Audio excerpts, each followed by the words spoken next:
and Blanchet, the Frenchman, going on right now. They're at 3-all in a match tiebreak in the 5th set out there.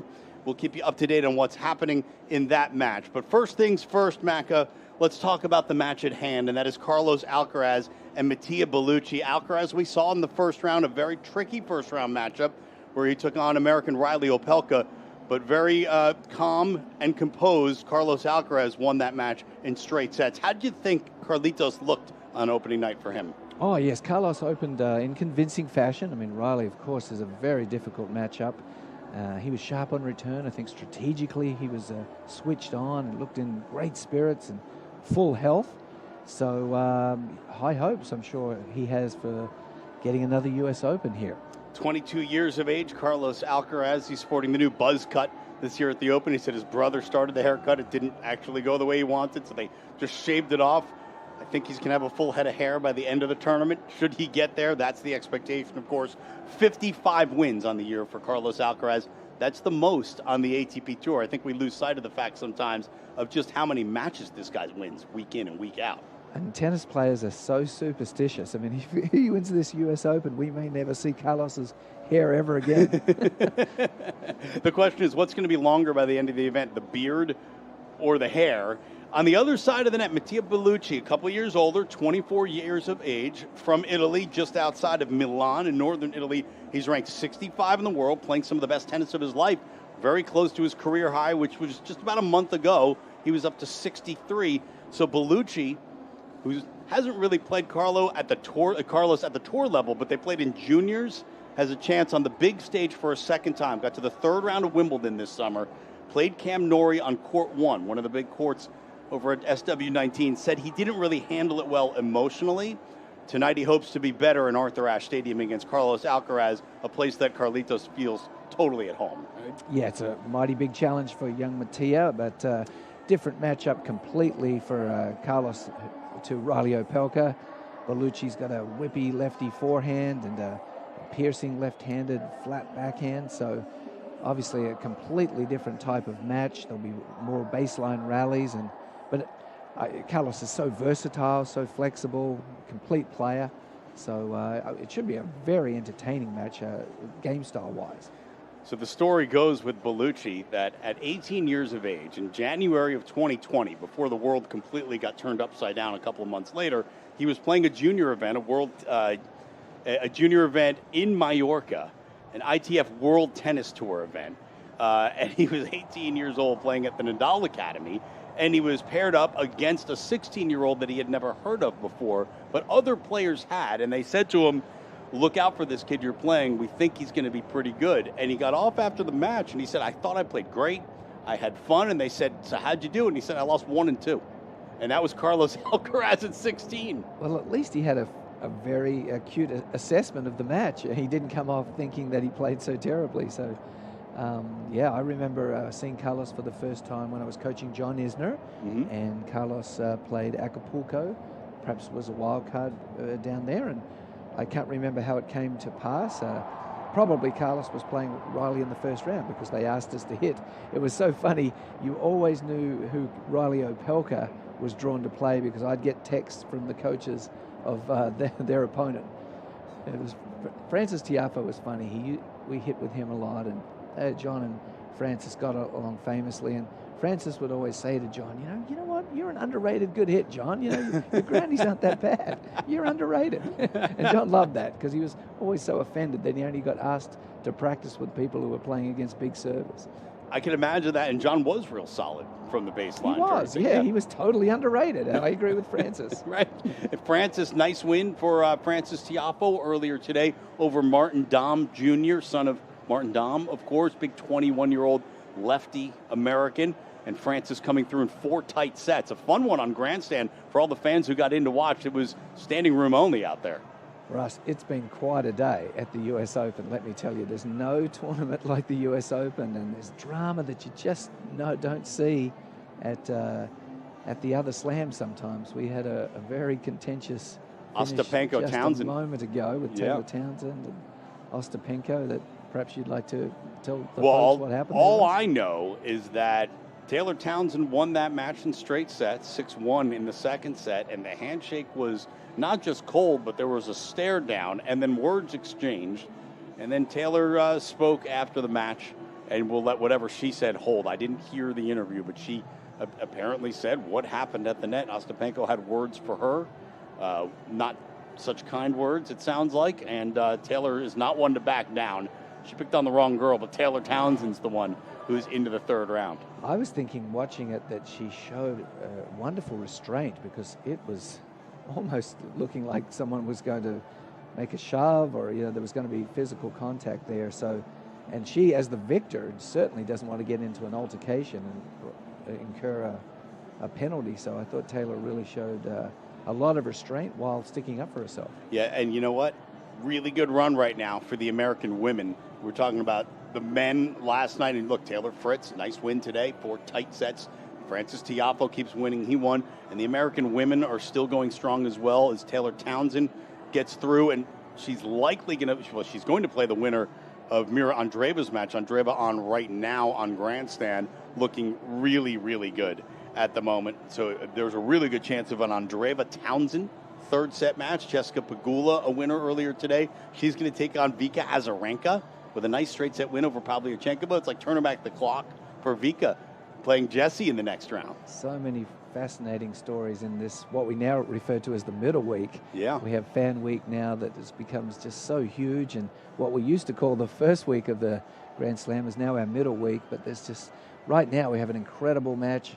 Mensik and Blanchet are at 8-7 in the match tiebreaker in the 5th set. Blanchet is leading 8-7 with a mini break. The drama that these 10-point tiebreakers create to finish matches. After you've been playing for about 4 hours, it's going to come down to a tiebreaker to decide it.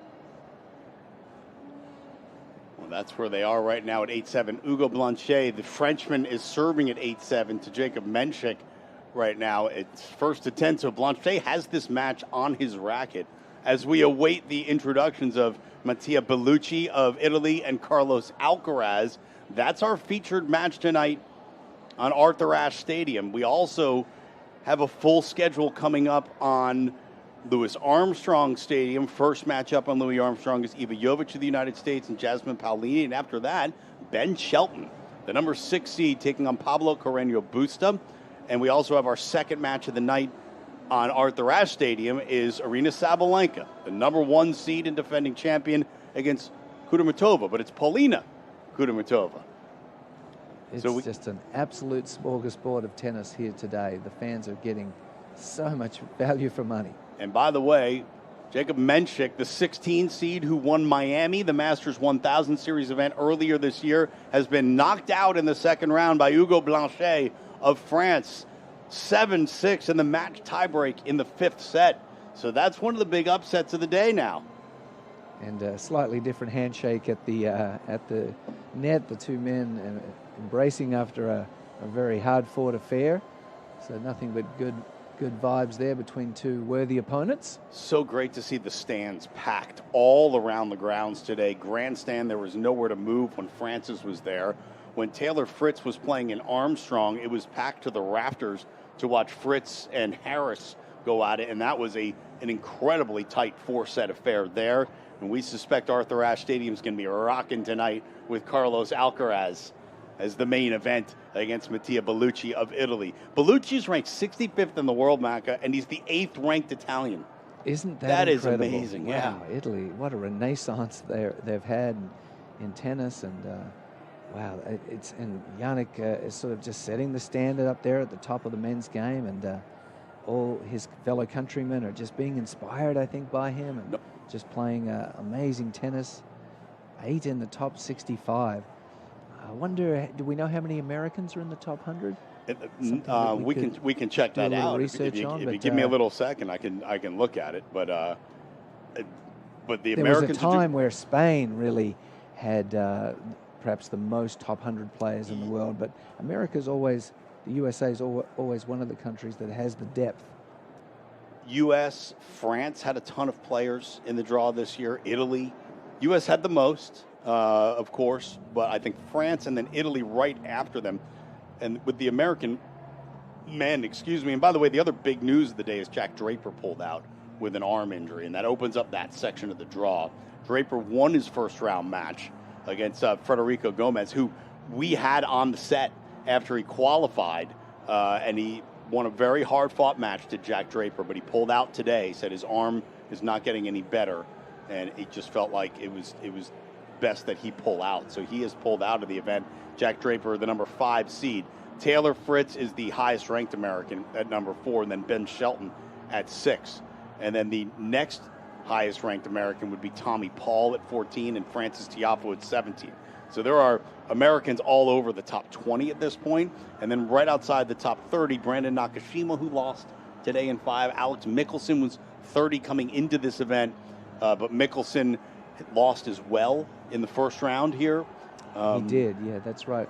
And Sebi Lerner Porter Tien, top also, 50 player. Yeah, Lerner Tien. So, gosh, yeah, no, it's a really healthy time for U.S. tennis in men's and women's. And there's an amazing Davis Cup tie looming in Delray Beach after the U.S. Open. The USA is taking on the Czech Republic. That is a doozy because the Czechs have a three-pronged attack that's very formidable with Menchik, Lehechka. Oh, go ahead. Sorry. And here we go. Our first match of the night, getting ready to start. Carlos Alcaraz and Mattia Bellucci. Here come the interviews. Bellucci first. Mattia, it's been a dream of yours to play in Arthur Ashe. What's it like getting this experience finally? It's definitely amazing playing against a player like Carlos on this great court will be the best matchup of my life. I'm definitely looking forward to it. I know that I need to have fun. Also, it's not going to be easy, but that's where big performances come from. So I'm really looking forward to enjoy it. You have experience playing on court 1 at Wimbledon. What's the key to managing the moment? I still don't know that, to be honest. I'm trying to figure it out. I'm still a young player and I don't have as much experience as Carlo has. So definitely it will be a match that will help me both ways, both if I win or if I lose. I'll try to stay focused and let's see how it goes. We wish you the best of luck, Mattia. Thank you. Thank you. Thanks.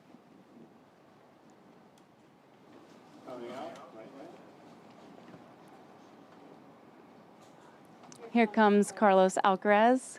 Carlos, you were 16 years old when you played Mattia in Rafael Nadal's hometown. What can you remember, if anything, from that match?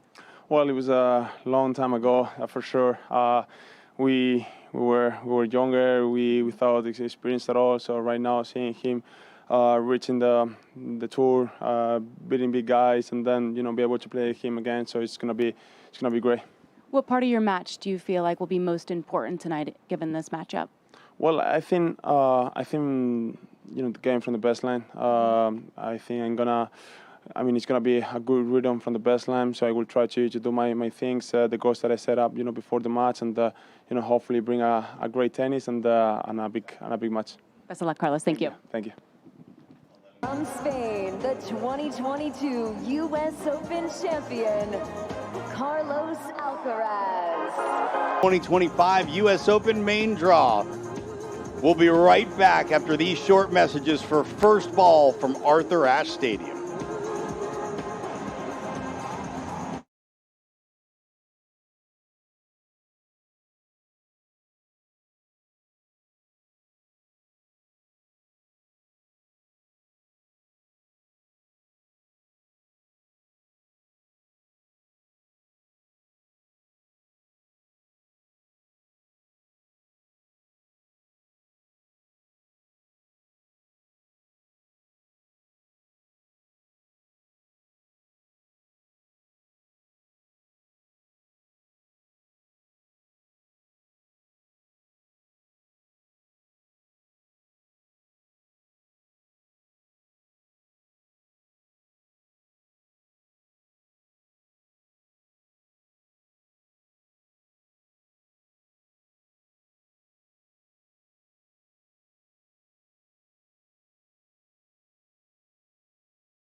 Night 4 at the 2025 U.S. Open, and our first match on Arthur Ashe Stadium features the number 2 seed, the 2022 U.S. Open champ Carlos Alcaraz against the 65th ranked player in the world, Mattia Bellucci of Italy. Russ Thaler, David McPherson in studio. Nick McCarville is courtside on Arthur Ashe Stadium. Good evening to you, Nick. What's the atmosphere like in Ashe ahead of this big match featuring Carlitos Alcaraz? Yeah, good evening, guys. Great atmosphere here, Russ. Perfect conditions. Man, this weather has been glorious. Not too hot, not too cold. The evening will bring the temperatures down just a little bit as I take a look at Matteo Bellucci with that throwback headband on tonight, the bandana there. But the crowd just starting to arrive, Russ, here as we get ready for another night. Man, this stage is so special. And you heard Katie George in the pre-match interviews asking Matteo Bellucci about playing on the number 1 court at Wimbledon. He did that earlier this year against Cam Norrie. Now, of course, the pomp and circumstance of Wimbledon doesn't quite compare to these evening sessions at Arthur Ashe Stadium as Bellucci's introduced to the crowd. I think he's going to take a while to settle into it. Of course, Carlos Alcaraz, Russ, is quite used to this atmosphere. I can tell you real quick, I did sit through Matteo Bellucci's practice earlier this afternoon. Now, he was set to practice on one of the practice courts, but when the day session ended earlier this afternoon on Arthur Ashe Stadium, Bellucci took that window of opportunity, guys, and he took a practice inside Arthur Ashe Stadium. I believe that would have been the first time he's ever hit here on Ashe. So, Macca, I would imagine that his team jumped at the opportunity, just tried to get some sense of the biggest tennis court in the world. Oh, Nick, you're so right. I well remember a couple of warm-ups for the Bryan brothers on Ashe, and well, in the old days, the wind used to really come down the court, and I remember Mike having probably the worst warm-up of all time in the 2005 US Open final, and I thought we were cooked. Well, he couldn't get a serve over the net, but then come the match time, he crushed it. So goes to show, you never can tell too much from the warm-up. Matteo Bellucci taking out Jerry Zhang of China in the first round on one of the outside courts here at the Billie Jean King USTA National Tennis Center. When Jerry retired, down 3-love in the 4th set, Bellucci had won the 2nd and 3rd after Jerry won the 1st in a tiebreak right foot injury. It was just his 3rd match back with Jerry Zhang. He'd been out since January. That's just a tough break for him, but for Matteo Bellucci into the 2nd round of the U.S. Open. And from what you were saying, Nick, he had that experience of playing on court 1 at Wimbledon, but he wasn't happy, according to his own recollection of that, with the way he handled it mentally. And he seemed to be, Macca, in good spirits, in the right frame of mind. At least that's how you reacted to his pre-match interview. Well, that's how I read it. I think he was saying, I must enjoy this, and whether I win or whether I lose, I'm going to learn from this this experience. And I think in his situation, being the underdog and just having that acceptance that I can't control everything out here, and I just have to stay calm, enjoy the moment, relax, adjust as I go. I just felt like it seemed to me like he's in a good headspace coming out for this big stage. He was so excited, Russ, to be out here after practice that they took a team photo on Arthur Ashe Stadium. So obviously quite different, but let's give this guy every chance in the world to compete tonight. He's had a great year. I know, Russ, you'll talk about this with wins over Medvedev and Tsitsipas. Yep. And we are going to see some highlights. If nothing else, Bellucci's a lefty. He's listed at 5'9". I'm going to say it's more like a 5'7.5". And guys, we've got dueling hairstyles. You've got the ponytail with the throwback bandana for Bellucci, and you've got the near to shaved head for the Buzz Carlitos with the new haircut. And Alcaraz, of course, is wearing that same sort of deep wine top to bottom outfit that he wore a couple nights ago in his first round matchup. And Bellucci's wearing straight up purple from Adidas, and he's got the purple headband. It actually reminds me a little bit of the kind of bandana that John McEnroe wore towards the end of his career. It does. And just to give the listeners a game style of Bellucci, if they're not familiar with him, he plays with a lot of spin on the forehand, fairly Western grip, puts a lot of top spin on his forehand, and he prefers to go really quite flat off the backhand. Jimmy Connors like skidding through the court. Will slice when he's stretched with the one hand, but prefers to hit the backhand much flatter. It's a semifinal run in Rotterdam back in February that was really been the highlight so far of the year during the tour, with those wins over Medvedev and Tsitsipas before falling to Alex de Minaur in the semis. A third-round run to Wimbledon is probably his biggest paycheck of the year, and he's trying to match that, of course, here at the U.S. Open, but he's got quite a hurdle ahead of him as we are ready for play on Arthur Ashe Stadium. The number 2 seed in 2022 U.S. Open champ, Carlos Alcaraz, who has more wins than any player on tour this season with 55, will start on serve. He's in the near court if you are following along on TV or online, or if you just want us to paint a picture. Here comes Alcaraz. First serve, first point, out to the Bellucci backhand, into the middle of the court, short court, into the net comes Alcaraz. Bellucci throws up a defensive lob, and Carlos knocks off an overhead. It's 15-love. Very assertive first point from Carlos. Really pinpoint wide serve. Bellucci did well just to get the return back in play, but full of authority on his first overhead of the night. Second point here, Carlos Alcaraz up to the line to serve at 15-love to Mattia Bellucci of Italy, the 24-year-old.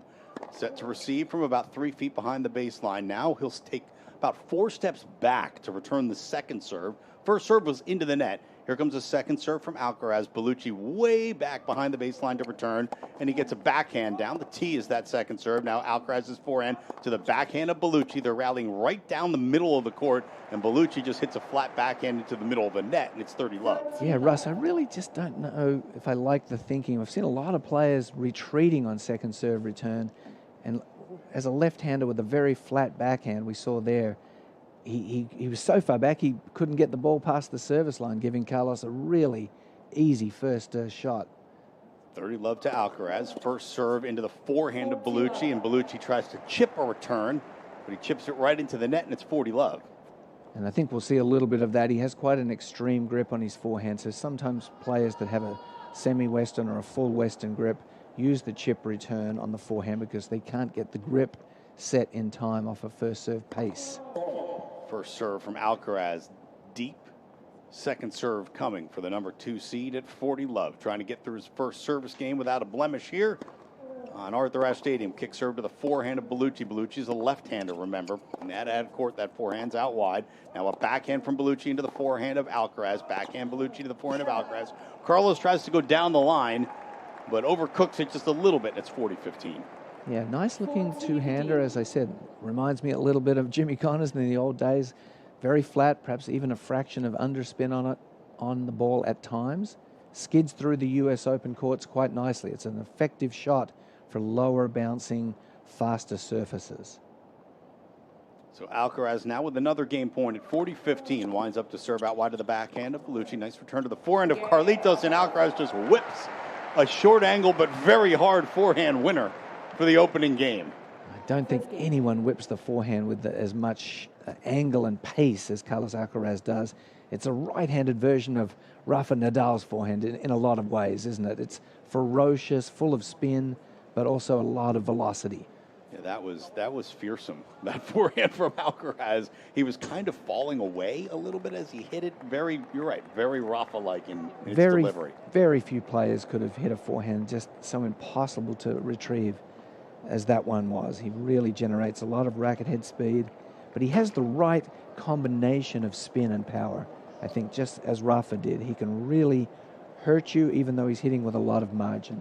Mattia Bellucci now will step to the line. It's 1-love to Alcaraz. First game of the match here on Arthur Ashe Stadium. Gil Gross is our eyes and ears on Louis Armstrong Stadium, where Jasmine Paolini has jumped out to 3-1 lead on Iva Jovic of the United States. First serve from Bellucci's into the net. Second serve coming. First point, second game, Arthur Ashe Stadium.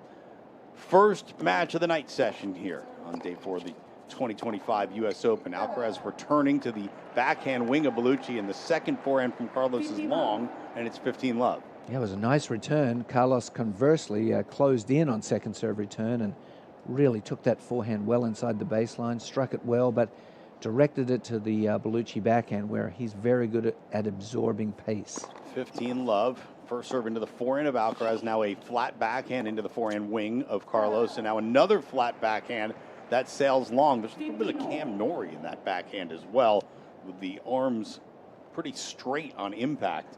What is it with the left-handers? It's remarkable, Russ. It's a theory I don't have an answer for, but we left-handers that play two-handed always seem to hit flat on the backhand, with Rafa Nadal being the obvious exception. Maybe that's because he's naturally righty, I guess. I suppose so, but it really is remarkable how many lefties hit the two-handers so dead flat. Alcaraz took that second serve offering from Bellucci and put it right as his toes, eliciting the error, and Bellucci's in trouble right away at 15-30 here on his opening service game. Very aggressive start from Carlos Alcaraz on return, looking to move into the court and attack the serve at every opportunity to start here. 15-30 first serve, trying to go out wide to the Alcaraz backhand. Hits the top of the tape, so second serve now for Carlos Alcaraz. Into the forehand of the number 2 seed, and Alcaraz, short backswing, somehow shanked it long. Didn't look like he was doing too much. Didn't move his feet real well there. He didn't get those 2 or 3 little steps that you have time for on a second serve return, which would have led to better timing. Second straight year in the second round for Bellucci. Last year he qualified without dropping a set, and then he beat Stan Wawrinka in the first round before losing. Carlos Alcaraz trying to do one better than he did last year, losing to Botic van de Zandschulp in round 2. So now they're into the rally. Backhand from Alcaraz to the forehand of Bellucci, and Bellucci tries to go down the line, misses wide. Break point opportunity now for Carlos Alcaraz. It's 30-40. Yeah, Bellucci puts a lot of spin on that forehand, and it's a better forehand, I think, for slower surfaces when you have a Western grip, and he likes a little bit of time to execute his topspin forehand. So Carlos hitting the ball with pace into that forehand corner could reap dividends tonight. Way long and wide, and the first serve offering on break point again. So now Alcaraz has a look at a second serve. Last time didn't move his feet well on a second serve to the forehand. Let's see how he does this time. Big second serve out wide to the backhand that Alcaraz can only chip back to the middle of the court, and Bellucci puts it away with a cross-court forehand winner, and it's deuce. Nice variety from Matteo Bellucci there. The previous second serve was into the forehand hip of Alcaraz, and this one was the lefty slider wide outside the doubles alley. Carlos could only get a one-handed return on that second serve. Such was the quality of the delivery. So it's deuce here in the second game of the first set. Flat serve out wide to the Alcaraz forehand. Alcaraz puts the return in the court, but nothing fierce, and Bellucci just sails a forehand long. It's another break chance for Carlos Alcaraz. Yeah, that was definitely, you'd have to characterize that as an unforced error. That certainly was. Wild forehand.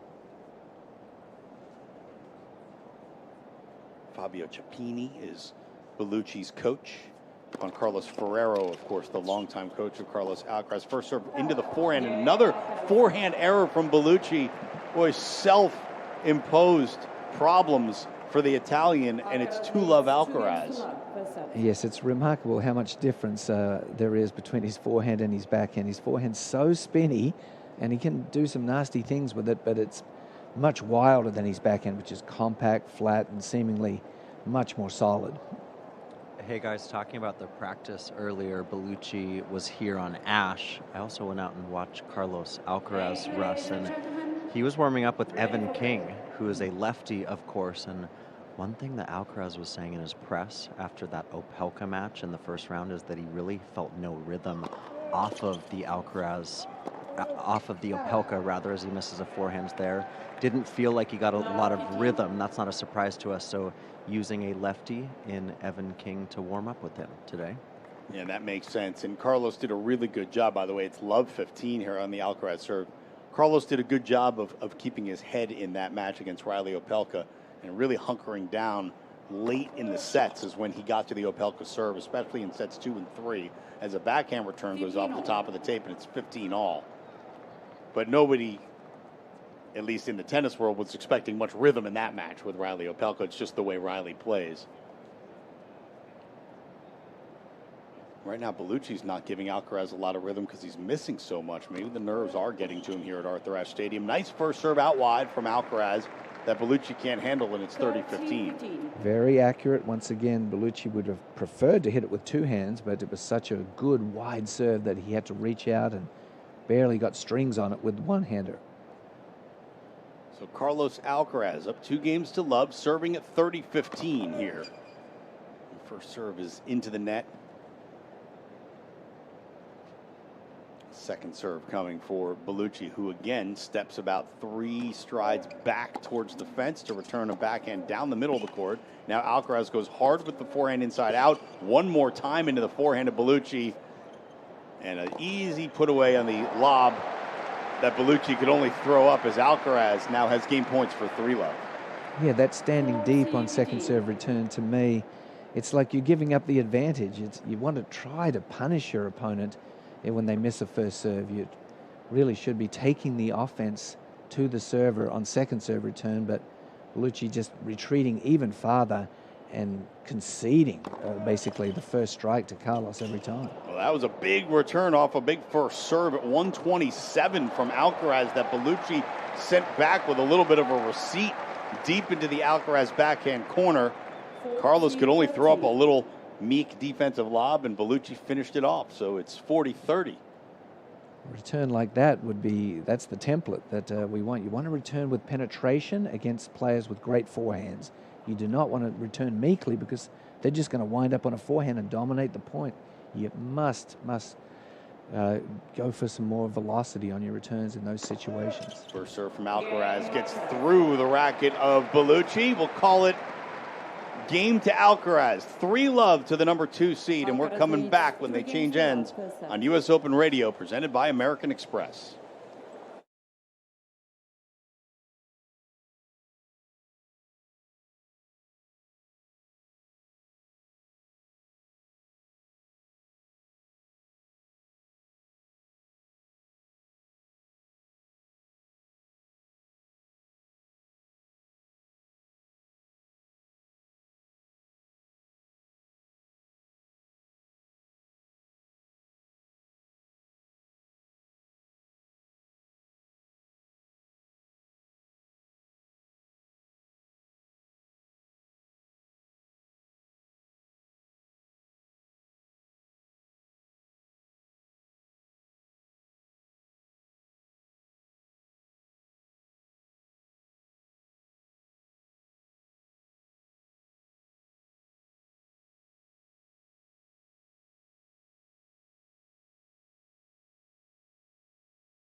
Tennis fans, we're live here on U.S. Open Radio, presented by American Express. Nick McCarville in the courtside whisper position. It is the first point of the 4th game. Matteo Bellucci still trying to get settled here.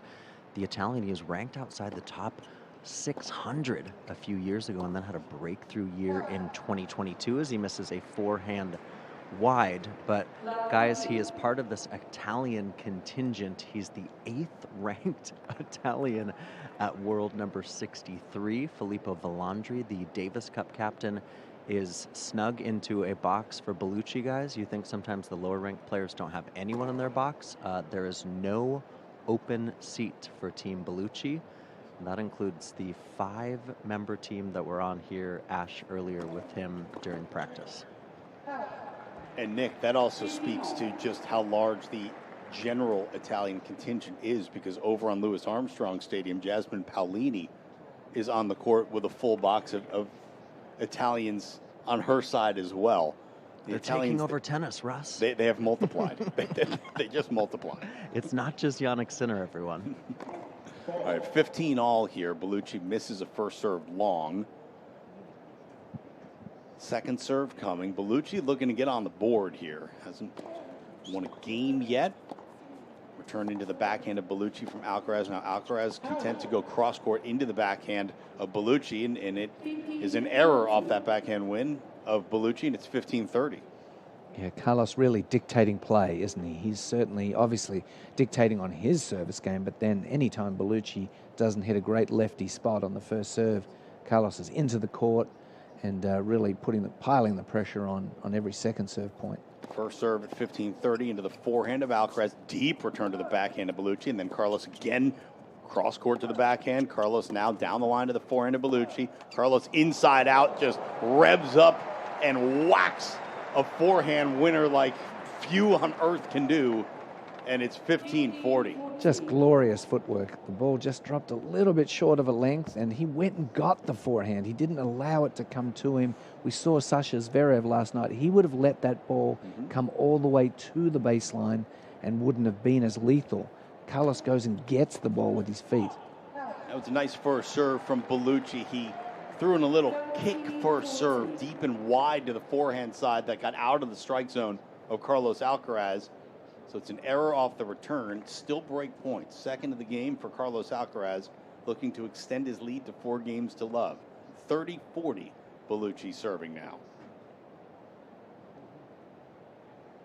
And here comes Bellucci's windup down the tee to the forehand of Alcaraz, returned into the backhand of Bellucci. Now Alcaraz goes inside out to the forehand of Bellucci. Alcaraz sets up, adding pace on the forehand. Now he goes forehand dropper. Bellucci comes in. Alcaraz follows, tries to flick lob, but it's not high enough, and Bellucci's able to put away a little short overhead, and it's deuce.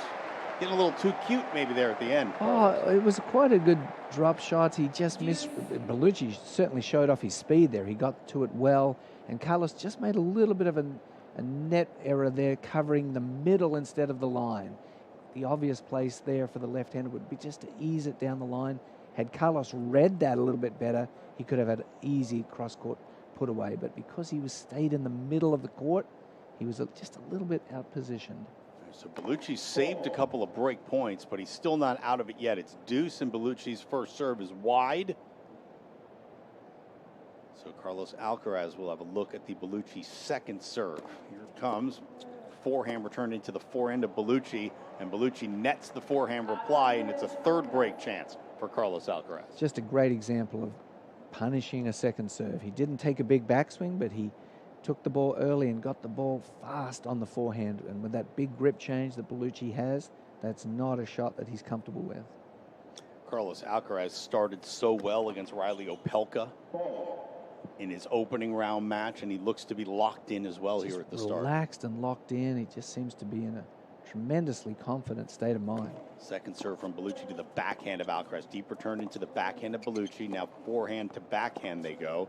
Carlos Alcaraz, like in the cross court, now he tries to go down the line, but this time it's an error off the forehand wing from Alcaraz, and it's deuce. Good piercing two-handed backhand, which for my mind on hard court at least is Bellucci's better wing. It's a more reliable shot on the hard court, where it can also use the skid of the quicker hard courts to be a difficult equation for his opponents. So it's a first serve into the forehand of Alcaraz from Bellucci at deuce. From the baseline, Bellucci now rolls one to the backhand of Alcaraz. Bellucci tries to change directions and hits it wide, and it's another break point for Carlos Alcaraz. Bellucci doesn't seem to have any stomach for staying in rallies. Well, on that forehand side, it's just a night and day. The forehand's whippy and wild against pace, and the backhand's more compact, flatter, and solid. And Carlos, clearly they're such a well-scouted team. They know this, and Carlos is directing a lot of powerful shots into the forehand half of the court. Nick mentioned the Italian contingent, including the Davis Cup captain watching on. That is a tough team to get into, that Italian Davis Cup squad. You know you're playing well if you get picked for Italy. Sure.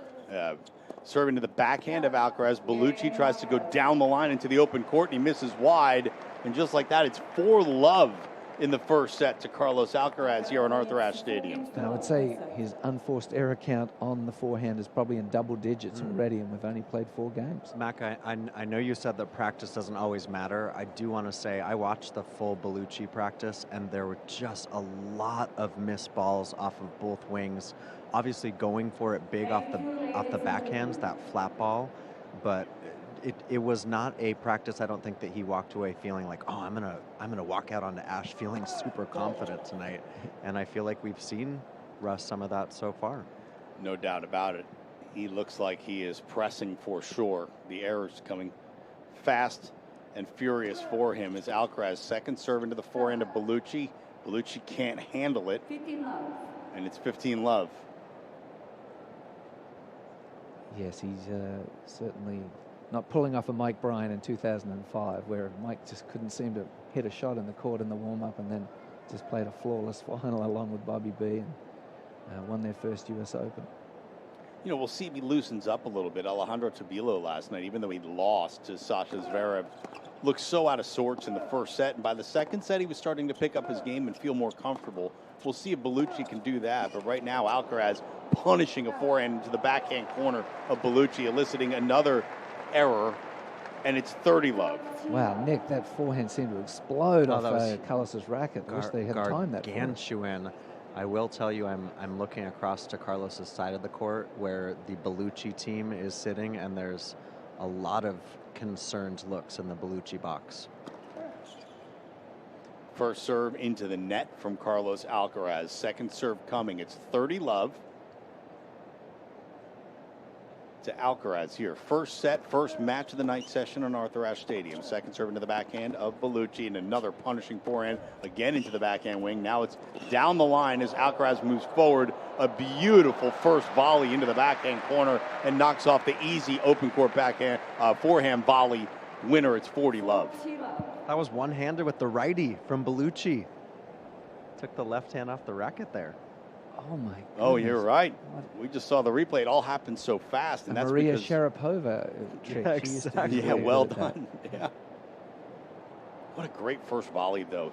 Carlos so naturally moves forward into those volleys. 40-love, first serve into the forehand of Bellucci. Strong return to the backhand of Alcaraz.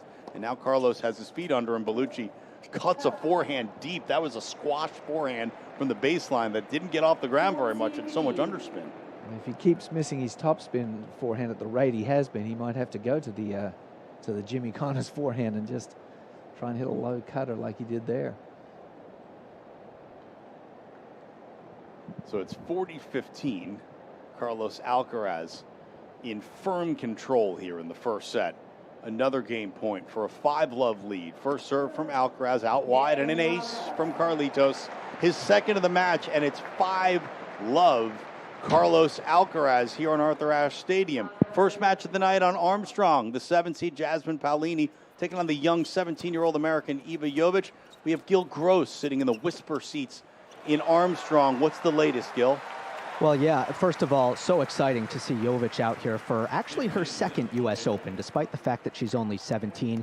She was the youngest player in the main draw last year, won the USTA 18s National Championship to earn an automatic wild card, and beat Magda Linette in the main draw. So shockingly not her first rodeo. And, you know, she's held up really well against Paolini. She's down 5-3, but she's actually got a couple of break points. One just evaporated off of a service winner from Paolini. Jovic has been consistently in Paolini's service games. She's just looking for the breakthrough here. And again, at 5-3, she's got another chance to get this back on serve. Gil, we have become accustomed to Jasmine Paolini's game. What is Iva Jovic's game like? Well, look, I'm still trying to clock it, to be completely honest, but she's very similar almost to Paolini in the sense that she's very aggressive with her forehand, and she's I love her footwork, how she moves inside the court when it comes to recognizing short balls. She's got great acceleration off that forehand wing, and a lot of this first set has actually been decided off of the Jovic forehand because she has overhit a little bit, unforced error on that 30-40 point off the forehand side to get it to deuce, and another missed return. Now it's set point Paolini. All right, so set point Paolini on Louis Armstrong Stadium at 5-3 in the first set. It is 5-love to Carlos Alcaraz on Arthur Ashe Stadium. We'll let you know what happens on Louis Armstrong. Let's get you back into Arthur Ashe Stadium as Matteo Bellucci looks to avoid a fresh and hot New York bagel. It's love 5. Bellucci's first serve is off the top of the net and out. So Alcaraz has a look at a second serve here in the first point of the 6th game of the first set. Bellucci, left-hander, steps forward and Second serve into the forehand of Alcaraz. That was a short return from Carlitos, but Bellucci again, another forehand error deep, and it's love 15. Yeah, Russ, technically, I just think the grip is extreme and the backswing is too long. So it's a bad recipe for consistency on the forehand, and I think the errors are likely to keep flowing. First serve at love 15, out wide to the Carlos Alcaraz backhand. Bellucci goes backhand into the open court. And Alcaraz can get to it, but can't get it in the court, and it's 15 all. Russ, anytime an Australian wins, I just like to have a mention. Congratulations to Priscilla Hun, who's just come through 6-2 in the third. A great win over Samsonova, a seeded player. So score one for the Aussies. Thank you. Huge win for Priscilla Hun through qualies. That's right. Aussie, Aussie, She's Aussie. a ripper, as we like to say, down under. Ripper. How do you spell ripper? Ripper is actually spelled like ripper. But we just turn a ripper into a ripper. I don't know if you knew it, but the Aussies AH. don't really say the R's Ripper. too much. Ripper. Great Australianism. Ripper. Second serve now from Bellucci at 15 all. Alcaraz backhand return to the forehand, the backhand of Bellucci, and Bellucci on a second backhand tries to go down the line and misses it long, and it's 15-30. The wheels are off, guys. Bellucci, he's late on a lot of these balls. It feels like the feet are moving, Macca, but the timing has just not been there whatsoever. We're 25 minutes in. 15-30, first serve. Alcaraz's backhand just up in the middle of the court, just laying there. It sort of got away from Carlos, and Bellucci cleans up, and it's 30 all. He definitely, as you say, Russ, needs a couple of good serves here to avoid the bagel. I mean, one bagel isn't the worst thing in the world. You just don't want three. I mean, That's very the way it's true. going, you know, he might be downing 3 bagels tonight. By the way, Jasmine Paolini has taken the first set from Iva Jovic, 6-3 on Louis Armstrong Stadium. Carlos Alcaraz 2 points from the first set here on Ash, although Bellucci now with a game point at 40-30 to get on the board. Yeah, Bellucci hasn't served badly. His lefty serve has been reasonably effective. He can serve to the right-hander's forehand fairly deceptively. Here's the first serve on game point for Bellucci into the forehand of Alcaraz, and Carlos hardly had to move. In fact, he only had to move forward. He rips a forehand return winner off a 96-mile-an-hour first serve from Bellucci. Didn't hit his spot, did he, Matt? The change-up did not fool Carlos Alcaraz there. Not at all. All right, it's deuce.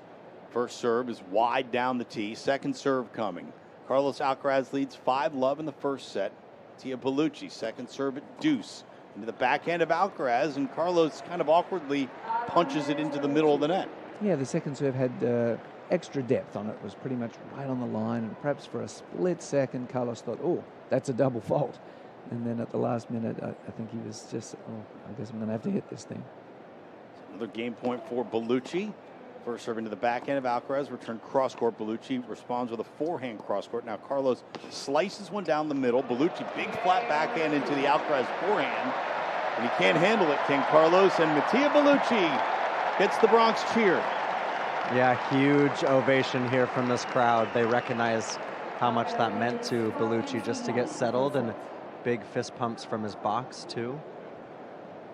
Avoiding the embarrassment of getting bageled in the first set on Arthur Ashe Stadium. There's a lot of people in this place watching Carlos have his way with Mattia Bellucci. He hasn't won the first set yet, but Alcaraz now is going to step to the line and serve for the first set.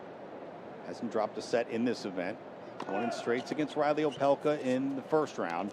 And now Alcaraz. Big serve, drop shot off the forehand side that Bellucci gets to, but can't keep it in the court. It's 15-love. Yeah, that was tremendous deception again from Carlos Alcaraz. He has such a big forehand, you have to respect it. So when you see him lining up for a forehand and he's in the power position in the court, it's such natural instinct to lean backwards, and that's why the drop shot is so effective when you have a big forehand. First serve into the net at 15-love. 5-1 to Alcaraz, trying to serve out the first set here. Mattia Bellucci gets a look at an Alcaraz second serve. Big kicker to the forehand of Bellucci, and too much on it for Bellucci to handle, and it's 30-love. And I think there's an example there, Russ, why Bellucci doesn't take the second serve. return early because his grip change on the forehand is so extreme and his backswing is so long that when he tries to take it early, he can frame them easily. He did just there. 30-love to Alcaraz. First serve into the backhand of Bellucci. A nice little chip backhand return as Alcaraz tried to serve and volley right to the toes of Carlitos, and he puts that into the net. It's 30-15. A little bit clumsy on the half volley there. Didn't really gather his body weight. It was a little bit casual. Wouldn't say even split step at all, really. That was just a little bit sloppy. All right, so it's 30-15 for Alcaraz. First serve out wide to the Bellucci forehand. Bellucci throws it up right in the forecourt, and Alcaraz knocks off the cross-court forehand winner. 2 set points now coming to the number 2 seed at 40-15. Yeah, on the ad side, I think that's Carlos's better serve, the bigger one to the backhand. I feel that his swinger up the tee doesn't swing that much. I feel that's an area, just a little nuance of the game that he still could improve upon more. When he goes to the right-hander's forehand, or in this case the left-hander's backhand on the ad court, a lot of the time it's not that accurate and doesn't swing away as much as some of the great servers.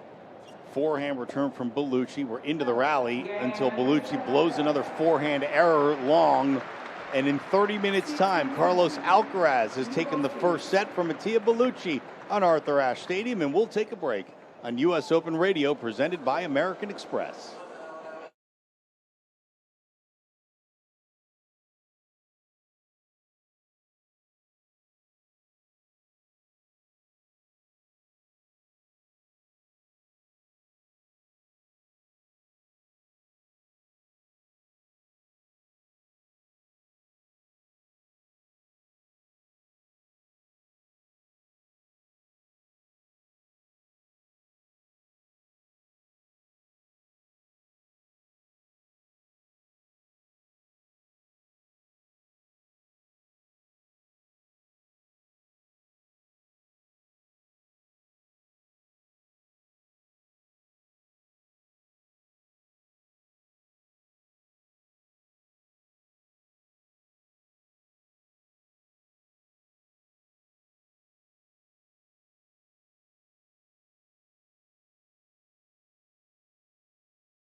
At Louis Armstrong Stadium on this beautiful Wednesday night at the Billie Jean King USTA National Tennis Center, where it's been a great showcase in the young career of Iva Jovic, still just 17 years old. Won in the first round against Alexandra Sasnovich, 7-6, 6-3 for her second career U.S. Open win. Tonight, looking for her first career major third round, but a tall task against the 7-seed Jasmine Paolini, who's now up the set and the break, 6-3, 1 love and 40 all, and, or excuse me, 40 love. And for Jovic, it has been some difficulty on her first serve. The percentage in is 46%, which is just given a great returner like Paolini a few too many looks, guys. All right, Gil Gross, he's our eyes and ears on Louis Armstrong Stadium. Mattia Bellucci with new balls will start serving in set number 2 on Arthur Ashe Stadium. First set to the number 2 seed Carlos Alcaraz, 6-1. Bellucci's first serve into the net. Russ Thaler, David McPherson in studio. Nick McCarville courtside on Arthur Ashe Stadium. Here comes the second serve. First point, set number 2 into the backhand of Alcaraz. Deep return to the forehand of Bellucci. Down to the forehand of Carlos. They'll go cross court. Carlos goes to the forehand of Bellucci. Now a backhand to the forehand of Bellucci. Alcaraz down the line in a clean winner from Carlos Alcaraz, opening up the court with the cross-court backhand and down the line for a clean winner. It's love 15. Carlos looking in full command of his game, doesn't he? Both wings sharp. He's hurting his opponents in both rounds at every opportunity. That was beautiful balance. That was a ruthless backhand there. Second serve coming at love 15 as Bellucci missed his first serve in the ad court. Alcaraz awaits just inside the baseline to return the backhand into the forehand of Bellucci. Another backhand to the forehand of Bellucci. Bellucci now goes into the forehand of Alcaraz, who goes cross-court to the backhand of Bellucci. Now a forehand down the line to the forehand of Bellucci. A backhand cross-court from Alcaraz. And a forehand wildly misses long and wide from Carlos Alcaraz. And it's 15-all. And just to update you on some other scores from around the grounds, we know that Jasmine Paolini has won the first set at Louis Armstrong over Iva Jovic of the United States. A big one on court 17, Jan-Lennard Struff, former top player who had to make his way through qualifying this year, has taken the first set from the 11 seed Holger Rune, 7-6, 7-5 in the first set tiebreak. We're certainly going to keep our eyes on that one as the night continues. 15-all from Bellucci, first serve into the backhand of Alcaraz down the middle of the court. Bellucci's forehand to the backhand of Alcaraz. Carlos slices it to the forehand of Bellucci. And now another backhand to the forehand of Bellucci. Now Carlos rips a backhand to the forehand of Bellucci. Now he rips a forehand to the backhand of Bellucci, moves in and ends the point. It is 15-30, and we got the full Carlos on that one, it felt like, from the baseline. Yeah, you just love the way he's always looking to attack. He plays with a lot of margin, and don't feel like he's going to miss shots, especially when he's in form, but he's always looking to hurt you, and he's willing to sneak in and play volleys. He was on his way to the net there in the blink of an eye. First serve, 15-30 from Bellucci, hits the top of the net. He'll get to do it again. Alcaraz changing speeds within the rally. Might do that better than any player on tour right now, you think, Matt? I think he and Sinner just play at such a high level. They don't waste opportunities to finish at net.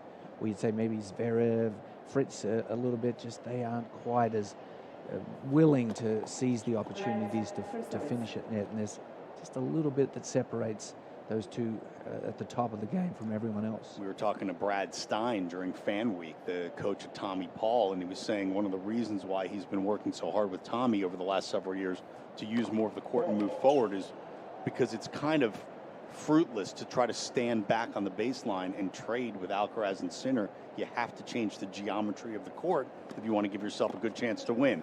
Alcaraz returned at 15-30, is down to the backhand of Bellucci, and now Carlos uncharacteristically misses a forehand into the net, and it's 30-all.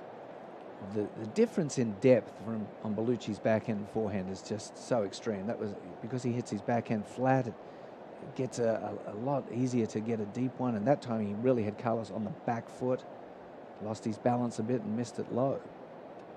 The forehand, conversely, so much topspin that many of them bounce on the service line. So Bellucci at 30-all. First game, second set. Alcaraz took the first 6 games to 1 in just 30 minutes time. Into the rally, and Carlos goes to the dropper up the forehand. Bellucci runs it down, but Carlos is right there to hit it into the open court. And it's 30-40, a break chance in the first game of the second set. Yes, once again, the Bellucci forehand landed well inside the service line, so Carlos had options. He could have ripped the forehand. This time he chose to play an exquisite inside-out drop shot, changed his grip at the last minute to a volley grip, and then no one does it better in tennis today, that disguised drop shot off the forehand. Carlos definitely has made drop shots cool again. And other players are starting to take notice.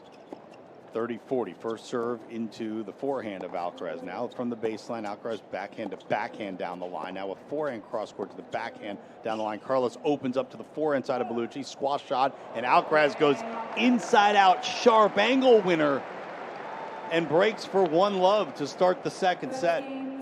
Guys, this is a full command Alcaraz in this match. You know, the three of us were on the call the other night, I believe, for Opelka and Alcaraz. And Mac, I want to ask you this. We have seen Alcaraz have scratchy starts at the slams. We saw the 5-setter against Fabio Fognini at Wimbledon. I'm curious from your perspective if it feels like a more concerted effort from the Alcaraz camp to put his foot on the gas in these early rounds. Yeah, Nick, well, I agree. I mean, Riley Opelka will get your attention when you see him in the draw. It's like, oh boy, I better be sharp. I'm not going to get many opportunities because the serving is so high quality. So he is really, I think it was it's looking like a really good first round matchup.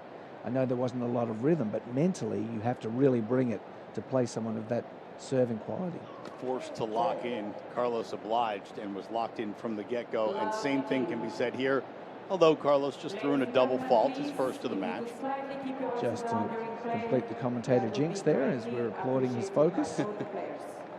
And you hear the chair umpire, Mariana Veljovic, asking the fans to keep their voices down while the ball's in play. Although at Arthur Ashe Stadium, it's hard to hear anything, right, Nick? Like, it is just ambient noise galore down there. She's actually, Mariana Veljovic is brave here, guys. She's the first chair umpire that's tried to quiet this crowd. At least I've been here every night. So, Mariana, she can't hear me, but best of luck.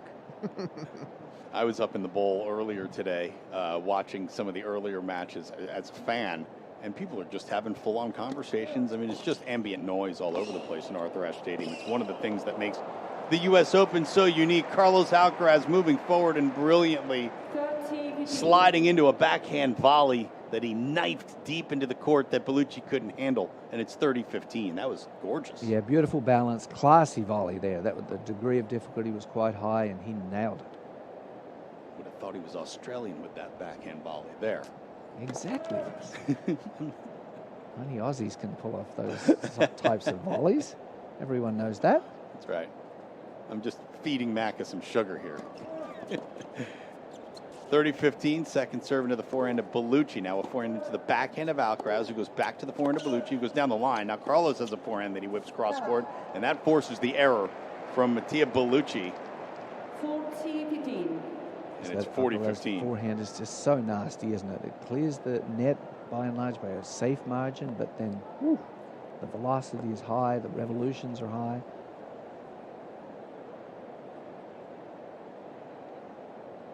So points now for 2-love for Carlos Alcaraz, and he just needs one first serve to get it done. So a break and a hold to start the second set for the number 2 seed. 40 minutes in, it's 6-1, 2-love to Alcaraz. Big first serve down the tee there to the Bellucci forehand, and once again, that was, I don't know if strings were involved in that return too. The extreme grip is a real issue when you're trying to return off pace. Both guys going to their camps here respectively between these games. Obviously, Bellucci's saying to his camp, what do I do? But mostly intriguing to me to see Alcaraz over there wanting to play even better with Juan Carlos Ferrero. Nice first serve down the tee for Bellucci. Now he's moving into the net, and Alcaraz cracks a backhand that Bellucci looked completely uncomfortable trying to handle at the net, even though he seemed to be in the right position. Yeah, the backhand was hit so ferociously, and Bellucci didn't really move his feet, and he almost whiffed a forehand volley there. That would have been embarrassing. It's pretty incredible. Alcaraz hit that backhand so hard that Bellucci didn't have time to flinch. Second serve coming now as Alcaraz looks to put some more space between himself and his Italian opponent, and it's love 30 after Bellucci can't handle the backhand deep return, puts a forehand into the net. Yeah, once again, just really impressed with Carlos's returning venom, and there's some real sting on these second serve returns, which I like. He's taking it to the server every time that he gets a second serve opportunity, and that's just high-level tennis. Second serve now from Bellucci at love 30. Down love 2 in the second set. Alcaraz won the first. Forehand inside out to the Bellucci forehand. Now Alcaraz moves forward and misses a swinging volley in the middle of the court. Perhaps a little momentary blip in concentration from Carlos. It was a little bit blasé. It was all happening too easily for him. He could probably play this shot 50 times and make them, I'd say 48 or 49. That was a really just a casual miss there. Swinging volley moving forward, put it into the net. Bellucci serving and volleying at 15-30. And he misses the forehand volley, and it's 15-40. Just trying to find anything that'll work for him here. Bellucci's frustration just growing here more and more, guys. Courtside just slapped at his thigh. I think he feels like this is really getting away from him. And the scoreboard would suggest as such as well. 6-1 to Alcaraz in the first set. 2 break chances for a second break of serve here in the second. It's 15-40. Backhand return down the middle, and now a backhand into the net from Alcaraz. And that's a break point saved from Bellucci. Still one more coming. It's 30-40. Yes, one of Bellucci's best forehands of the match, that one. I thought perhaps he was a fraction shorter on his backswing, and certainly he needs more of those if he's going to be competitive. Let for service.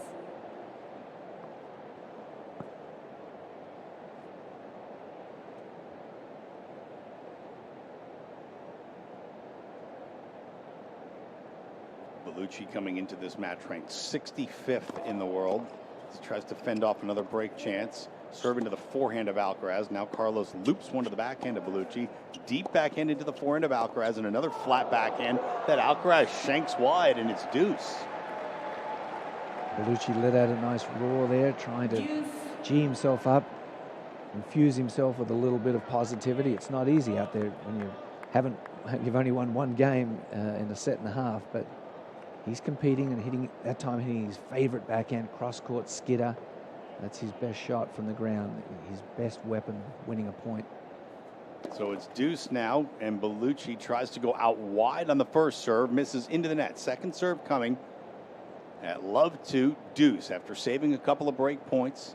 Mattia Bellucci of Italy, the 24-year-old, winds up with a second serve into the Alcaraz forehand. Carlos takes it deep to the forehand side of Bellucci. Now Bellucci forehand cross court to the backhand of Alcaraz. Now down the line he goes into the forehand of Carlos. Backhand down the line to the backhand of Alcaraz down the middle of the court. And Carlos just unleashes the fury with a forehand winner out of nowhere. Wow. Jaw dropping. Nick, what was that like live? Juan Carlos Ferrero literally burst out into a laugh smile there. I mean, just like, where did that come from? And I was just going to say, good, better hitting there from Bellucci. But, man, guys, Alcaraz is on it tonight, just playing with that perfect mix of aggression and staying in control. And that time he couldn't control the backhand return off the first serve of Bellucci, so it's another break point saved for Mattia Bellucci. It's like Carlos's forehand. It doesn't have 5 gears. It has 7 gears. Like he can actually put a nuclear type of power on the forehand out of nowhere when he pleases. First serve into the backhand of Alcaraz. Return is in. Now they rally down the middle, except Bellucci trying to go inside out to the Alcaraz forehand. Puts it into the net with that wicked amount of topspin and that extreme grip. And just died before He it really got to the smothered net. that one. Yep, that was not pretty. So break chance again for Carlos Alcaraz. This is playing with fire for Mattia Bellucci. Break point number 4 in this game. First serve to the forehand of Alcaraz and a chip from Bellucci that doesn't clear the net. And Carlos breaks again, and it's 3-love in the second as we take a break on U.S. Open Radio presented by American Express.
This is where barrier breakers meet dream chasers. Oh, no, he didn't. What did he just do? Benny Schultz, you're ridiculous. This is where tradition meets trending. And every moment, history. Aryna Sabalenka finally gets her crown in Queens. She wins her first U.S. Open title. The U.S. Open, spectacular awaits. Back on Arthur Ashe Stadium, night 4 of the 2025 U.S. Open. We've got the number 2 seed Carlos Alcaraz and the 65th ranked Mattia Bellucci of Italy. Russ Thaler, David McPherson on the call in studio. Nick McCarville is courtside at Arthur Ashe Stadium, and Carlos Alcaraz, of quickly out to a 15-love lead in this service game. He's got 2 breaks in hand. Now he's got another ace in this match. Make it 3 total, and it's 30-love at 3-love. And that was a good one. That's that swinger up the tee, tailing away that I was a little critical of him before, but that one he executed to perfection. That's a high-quality serve there with good movement and pace and location. Alcaraz and Bellucci meeting for the first time at the ATP level. This one has been all Carlos Alcaraz at the start of the match. Alcaraz backhand deep. As soon as I say something nice, he makes an error, and it's 30-15. That was the amazing thing about John Isner, watching all those matches over the years. His locations were just incredible. Like, he just didn't miss spots very much. And not only was he serving at a thunderous pace, but he was so accurate. It was incredible to watch. Second serve coming at 30-15. All Carlos Alcaraz took the first set 6-1 in 30 minutes. He's up to a 3-love lead. 19 minutes into set number 2. Kicker out wide to the forehand. Alcaraz hard forehand into the backhand corner that Bellucci can't handle, and it's 40-15. Once again, just too much pace, too much venom on the forehand to possibly be retrieved for Bellucci. He chipped the forehand return there. Probably a smart play because he's more consistent with his forehand chip than he is with his topspin return. He was trying to get it to the backhand, but couldn't quite get it wide enough. First serve wide from Alcaraz here. Points for 4-love in the second set. It's 40-15 at 3-love. Second serve to the forehand of Bellucci. Hard return down the middle that Alcaraz handles with ease. Forehand to forehand they go. And it's Bellucci who misses that forehand long. And Carlos Alcaraz has taken a 4-love lead in the second set.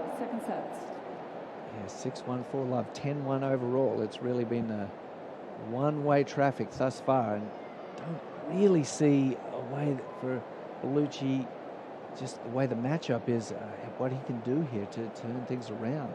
He would really need Carlos to go off the boil and lose focus here. Carlos, intimidating enough, showing off the guns and the sleeveless shirt for the night sessions here at the U.S. Open. He hardly needs to be any more intimidating than his game already is, as Bellucci misses a forehand. Bellucci's not wearing no sleeves, but he is giving us a little peek into his ink on his arms. Bellucci's really into Japanese culture, and the tattoos on his arms are actually in the style of Japanese tattoos. These are the kind of things you talk about when the match itself isn't exactly as close as you would want it to be, but that's because Carlos Alcaraz is putting on a display that any tennis lover, except your Mattia Bellucci and his Italian compatriots, would appreciate. It's been beautiful tennis from Alcaraz so far tonight. 15 all at love 4. First serve into the forehand of Alcaraz. Bellucci comes forward. Now a backhand topspin lob attempt from Alcaraz. That lands inside the line. Picture perfect. Just put a rainbow of a topspin lob off the backhand side there. Gee, that was beautiful. It cleared Bellucci's head by, oh my goodness, 3 times his height. It cleared his head by 15 feet and then just landed 1 inch inside the baseline with beautiful amount of topspin. Bellucci serve at 15-30. Alcaraz blows a backhand long, and it's 30 all. Carlos has not missed many returns tonight. I'd say that one is one that's probably given them most trouble when the lefty has been able to swing it extra wide to the backhand, but they've been few and far between. Into the body on the first serve from Bellucci did its job because he got a forehand kind of in the middle of the court and then just absolutely shanked that forehand out of the frame. To be honest with you, never saw it land, but it certainly wasn't in. And Alcaraz has a break point for 5-love in the second set.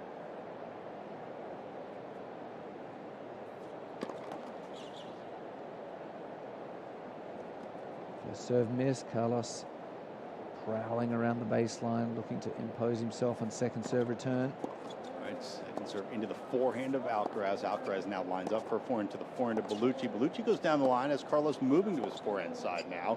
And Alcaraz dumps a forehand into the net. Rare forehand error from Alcaraz, especially from the rally position, and it's deuce. Yeah, just a little bit casual with the footwork again. Everything's just going so easily for him, but it's the only pattern I see that has been successful, Bellucci, when he can get a really strong, skidding, deep cross-court backhand to the Alcaraz forehand. Occasionally that gives Carlos some trouble.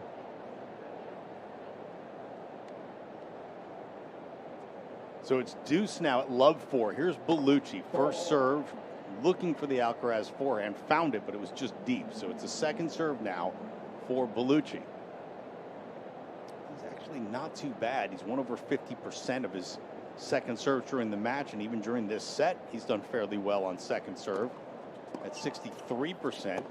Alcaraz returned from the backhand side into the forehand of Bellucci. Bellucci going forehand to backhand of Alcaraz, and again, it's the pace off the backhand side of Alcaraz, maybe the speed of the court, but the forehand goes wayward again, and it's another break chance for Alcaraz. You rarely see so many rank shanks from a professional player's racket, and he has had at least a half dozen that haven't hit the strings tonight. Break point number 2 here in the love 4 game for Carlos Alcaraz. Add out, first serve to the backhand of Carlos, return to the backhand of Bellucci. Now forehand from Alcaraz to the backhand of Bellucci, and Bellucci misses a backhand long. They'll change ends. Carlos Alcaraz will serve for a 2-set lead when we come back on US Open Radio, presented by American Express. And by 1 set.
Live from the USTA Billie Jean King National Tennis Center in New York. This is US Open Radio, presented by American Express. Carlos Alcaraz looking every bit the former champ, the number 2 seed with a chance to take over the number 1 ranking this week, depending on how he and Jannik Sinner perform at the USTA Billie Jean King National Tennis Center. No notes for Carlos Alcaraz so far in his performance here on night 4. First match up on Arthur Ashe Stadium, 6-1. He wins the first set. Alcaraz serving at 5-love in the second, 15-love to Mattia Bellucci. And a second serve return goes into the net from the Italian. And Alcaraz is 2 points from a second set bagel. Feels like, guys, the nerves have actually gotten worse for Bellucci. I think the embarrassment level is high. I think he's almost in a state of shock right now as to the situation that he finds himself in. And Alcaraz showing no signs of letting up anytime soon. It's 30-love. Backhand to the forehand of Bellucci, and then Carlos steps around a backhand and one more time fires a howitzer of a forehand inside in for a winner, and 3 set points now for Carlos Alcaraz. Boy, we've seen Carlos hit warp speed on that forehand a half dozen times tonight, and it's just awe-inspiring when he really lets one loose. So here's Alcaraz, first serve down the tee, first set point, converts. Alcaraz takes the second set 2 minutes faster than the first, 6-1 in the first, 6-love in the second. 58 minutes in, Carlos Alcaraz is cruising on Arthur Ashe Stadium. We'll be right back on US Open Radio, presented by American Express.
Tennis fans, we're live here on US Open Radio, presented by American Express. Nick McCarville, myself here courtside inside Arthur Ashe Stadium, alongside Russ Thaler and David McPherson in the studio.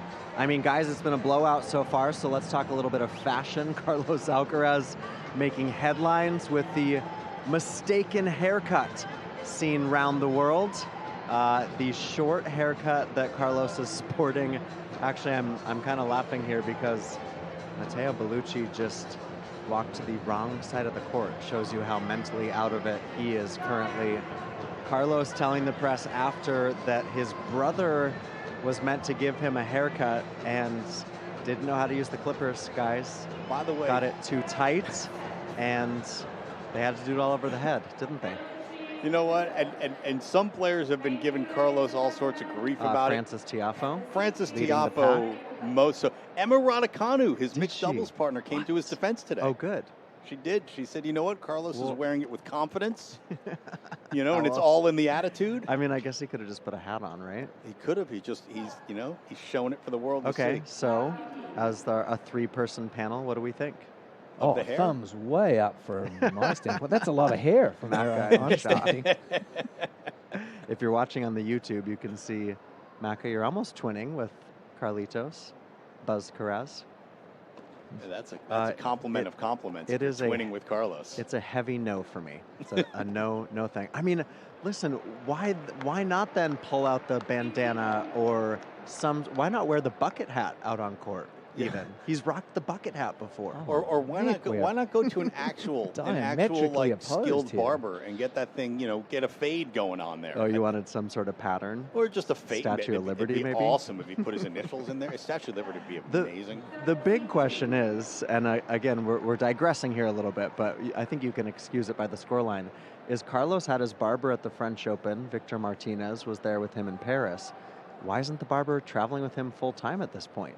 If Carlos doesn't cut his hair or shave his beard by championship weekend and he reaches it, which one will be longer? Yeah, exactly. That's a good question. Carlos Alcaraz moving in and a forehand winner down the line. It is 30-all here in the first game of the third set. Bellucci is serving, by the way, just to keep you up on what's happening here. And Jasmine Paolini is a game away from taking the match against American Iva Jovic on Louis Armstrong Stadium, although Jovic has a break point with Paolini serving at 5-2 in the second, so a chance for Jovic to get a little bit closer. And Jovic, in fact, got the break, so she'll serve at 3-5 in the second after Paolini took the first. We'll keep you updated on that. And meanwhile, Bellucci with a game point now in the opening game of the third set, a chance for his first lead of the match. That's something, Mac. That's something, and just back to Nick's point, like I think US Open's done such a good job with prize money. Everyone can afford to bring their own barber now. Exactly. You've got your coach, your physio, and now you can bring a barber. Bellucci into the backhand of Alcaraz. Carlos a slice backhand deep to the forehand corner of Bellucci, rolls it back, and Carlos goes down the line with his backhand that time. And now a forehand into the forehand. Backhand down the line for Alcaraz, hits the top of the net. And Matteo Bellucci has taken the opening game of set number 3, and you can hear the crowd at Arthur Ashe Stadium trying to give this young Italian a little bit of love and maybe some confidence as they change ends. Big applause there, and also Fabio Chiappani, the coach of Bellucci, standing up, giving him a big shout. Just to pay off the hairstyle conversation, guys, can you imagine I'm guessing it was in the hotel suite of Carlos's brother putting the wrong setting on the clippers, and they realize off the first swipe the mistake they've made. This all has to go. Yeah, it's pretty amazing. Where's that footage? And to Macca's point about the prize money, and something that we called the other night, Daniil Medvedev has been fined $42,500. Oh, I thought it was going to be more than that, $42K. Yeah, that is 38.6% of his prize money. 30 grand for unsportsmanlike 30 grand for unsportsmanlike conduct, 12.5 for abuse of rackets and equipment, and that was at the end of the match when he tossed them into the crowd and then absolutely obliterated what was left. 42K. Daniil will never recover from that. The question is, will it dent him in any way at this point? Probably not. In seriousness, I hope Medvedev's planning a long vacation. He needs some sort of mental reset, doesn't he? Yeah, it's been a rough go this year for Daniil, psychologically. It's too bad to see, universally liked, but that was not pretty, and not really nice to Benjamin Bonzi as well. Bonzi came through, and Bonzi came through again today, did he not? He sure did. Yeah, so 5-setter again. Came back from the brink against Marcos Giron. Of the United You know, States. Bonzi's a fine player. You know, really silky backhand and quick, competes well. Yeah, no, a good all-court player, Bonzi. And as we're talking, Carlos Alcaraz quickly out to a 40-love lead. So a quick bounce back after dropping the opening game of the third set from Carlitos. Just the second game he's lost this entire match. It's 40-love. And Carlos Alcaraz leading the forehand winners by a count of 10-2, by the way. And that's no surprise to anyone who's watched or seen this. How about 11? That forehand was hit at about 116 miles an hour into the open court. And Alcaraz has leveled the third set at 1 game apiece. Forget the serve gun. I want a gun on the forehand. I do too. You know, just have at the back of the court there, if we could just find a way to record how fast these forehands are. They're just absolutely obliterated. Yeah, send me, guys, give me a speed gun from the booth, and I'm courtside. Hold that out for him. Yeah, you're close enough. Blistering tonight. 108. The stroke is just so smooth from Alcaraz. I know this has been overwhelming for Bellucci, but Carlos, the level is so high right now. So first point, second serve into the Alcaraz forehand, and a big deep return to the backhand. Bellucci well done down the line. He's got Alcaraz on the move. Topspin live from Carlos, and well done moving back for a deep overhead from Bellucci to finish off the point. It's 15-love. Yeah, very enterprising point. We haven't seen too many of those, but he advanced to the net. Sort of an open stance forehand volley. Wouldn't really recommend it, but he timed it well and delivered a fine scissor kick smash cross court with a lot of slice on it to win the point. Landed close to his own baseline after hitting that overhead. Carlos made him work for it, and this time Bellucci big first serve. Alcaraz blocks a forehand return long, and it's 30-love. Nothing's come easy for the 24-year-old from about 30 kilometers outside of Milan. That's where he was born. And now down the tee on the first serve from the lefty. Alcaraz just puts a backhand up in the middle of the court. Bellucci moves forward. Alcaraz runs down a drop volley, and then Carlos with a backhand angled overhead. Nearly a clean winner. Puts his finger in the air because that was vintage Carlos Alcaraz. Wow. The closest thing we have to Superman in tennis. I mean, the athleticism just off the charts. Didn't think he could reach that backhand smash, but he elevated. I'm trying to see the replay, how far off the ground he got to get this backhand smash. It was a couple of feet. It was just amazing. Thought the ball was over him, but he just elevated as high as he needed to go to hit a backhand smash winner. So it's 30-15 for Bellucci. Now it's 30-all after Bellucci nets another ball.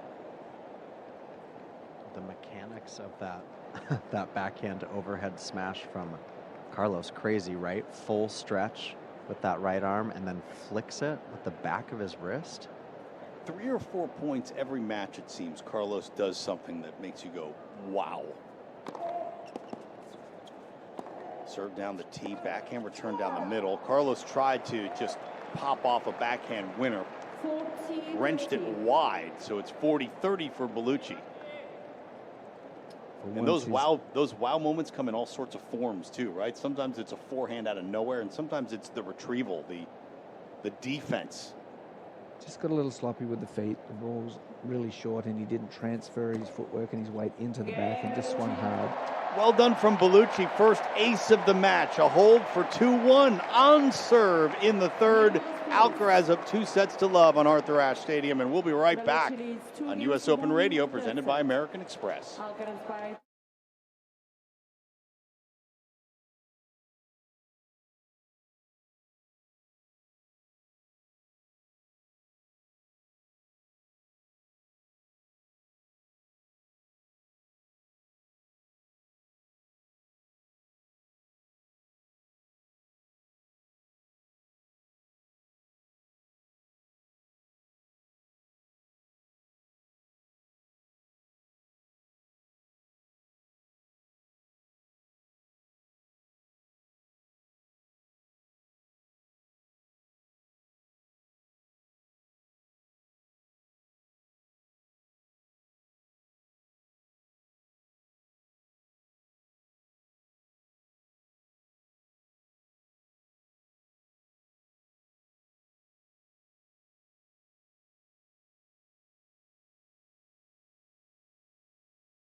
Night 4 continues at the 2025 U.S. Open.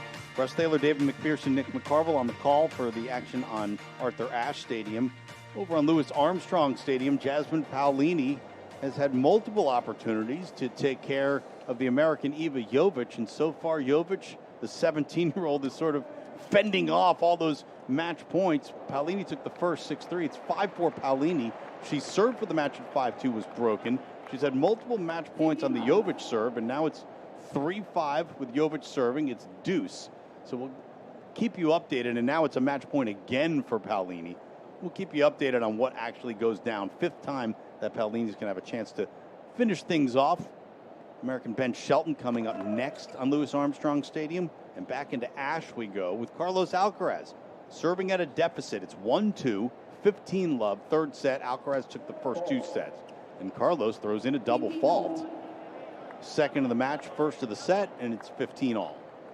Yes, just got a little greedy, trying to hit the second serve very accurately down the tee. Just missed it by an inch wide. He's won 75% of second serve points, so it hasn't been any problem at all when he has missed first serves. He's been in complete control of his service game from start to the present time. And he just missed a first serve here. So second serve at 15-all into the forehand of Bellucci. He chips it down the middle and then misses a backhand into the net, and it's 30-15. And by the way, over on Louis Armstrong Stadium, Jasmine Paolini has defeated Iva Jovic in straight sets, finally coming through. 6-3, 6-3, your final score there. Paolini into round 3 of the 2025 U.S. Open. And now Carlos Alcaraz trying to do likewise. It is 40-15 at 1-2 in the third set after taking the first 6-1, 6-love over the 24-year-old from Italy, Mattia Bellucci. So 40-15 for Carlos Alcaraz. Winding up, first serve out to the Bellucci backhand. Backhand into the open court, little flick. Open court winner for Carlos Alcaraz, and it's 2-all. Yes, Mattia Bellucci with his Western forehand grip has really struggled to return the first serve in particular of Carlos Alcaraz. And it just made me think of like what an amazing job Rafa Nadal did to return big serves, because he had a pretty extreme whippy forehand, and yet he was able to shorten it up, the backswing enough, just enough to sort of be a threat on the forehand return, even off someone like John Isner's biggest serve. He was just so remarkable. He was so adaptable, Rafa. So Bellucci serving now at 2-all in the near court to Carlos Alcaraz, down 2-love. But on serve and level at 2 games apiece here in the third set. Second serve from Bellucci. Steps up into the backhand of Alcaraz, punches it down the middle of the court now with forehand to the backhand of Bellucci. Carlos goes down the line with his forehand, which Bellucci slides into one of his own. And now Carlos working that forehand. He's got Bellucci on the run, and Bellucci, feeling that pressure, maybe tries to do too much with the forehand and overcooks it long. Yes, that one was not one of his best. It was poor balance, falling off the shot, big swing. Just about everything you don't want to do in a forehand. And a second plea from the chair umpire, Aryna Sabalenka, to try to get the crowd to stop talking during the points. Love 15. Good first serve. That time was pretty successful from Bajevic. I was thinking the same thing, Nick. It really quieted down. First time any New Yorkers ever listened to said plea. A little bit difference in match situation than the Medvedev. Bonzi match? Yes. Yeah. Yes. Nice first serve out wide for Bellucci, and then into the open court. Alcaraz runs it down, throws up a high defensive lob that Bellucci lets drop, and he puts away the overhead from the middle of the court. It's 30-15. Yes, really good decision making there from Bellucci. The lob was extremely high and coming straight down. They're difficult ones to take out of the air sometimes.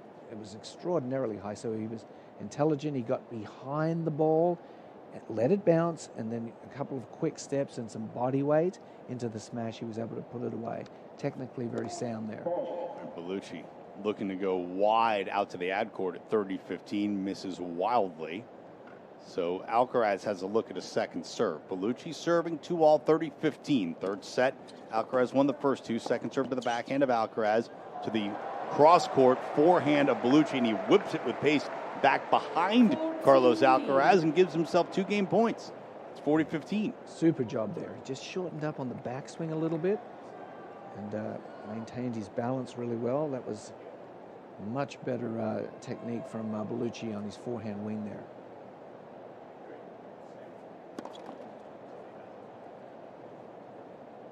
And that's the first serve here.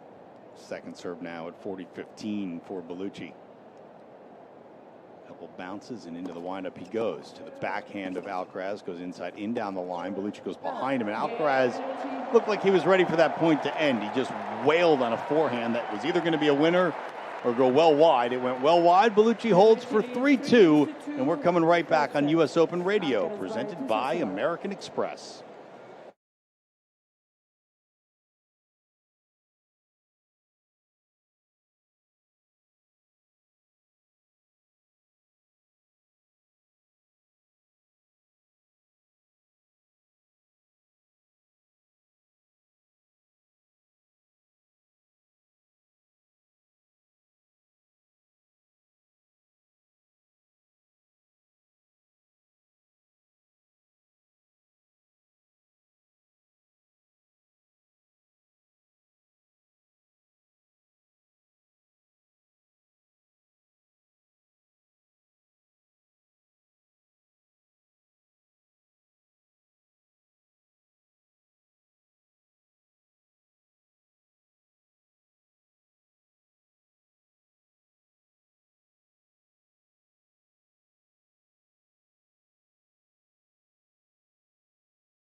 Back at the U.S. Open on this Wednesday night. It is night 4 of the 2025 U.S. Open main draw. Russ Thaler, David McPherson in studio.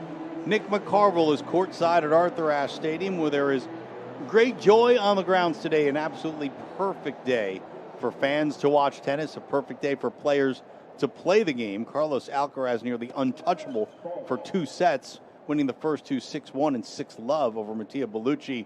The third set tighter on serve as Alcaraz serves second serve, first point at 2-3.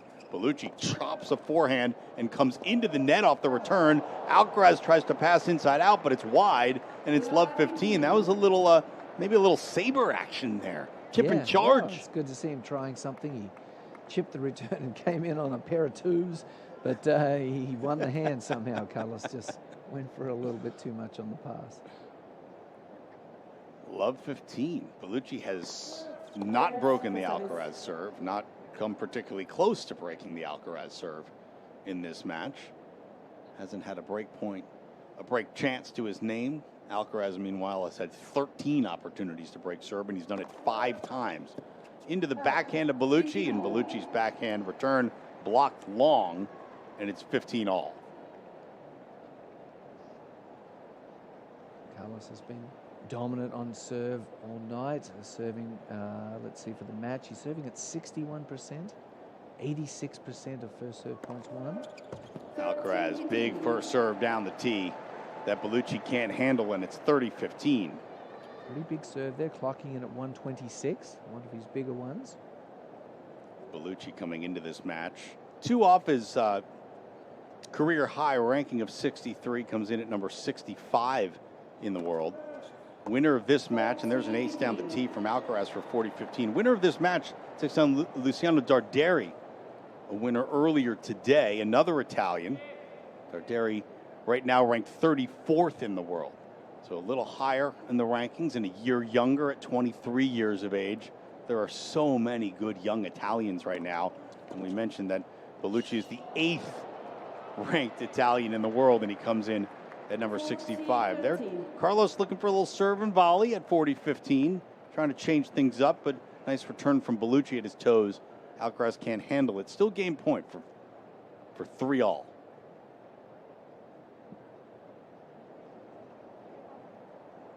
Here comes the first serve, 40-30. And Bellucci can't handle the backhand return. And just like that, Carlos Alcaraz is held for 3 games all in the third. I do think that's an excellent idea for Carlos to sprinkle in some wide serve volley to the deuce side especially.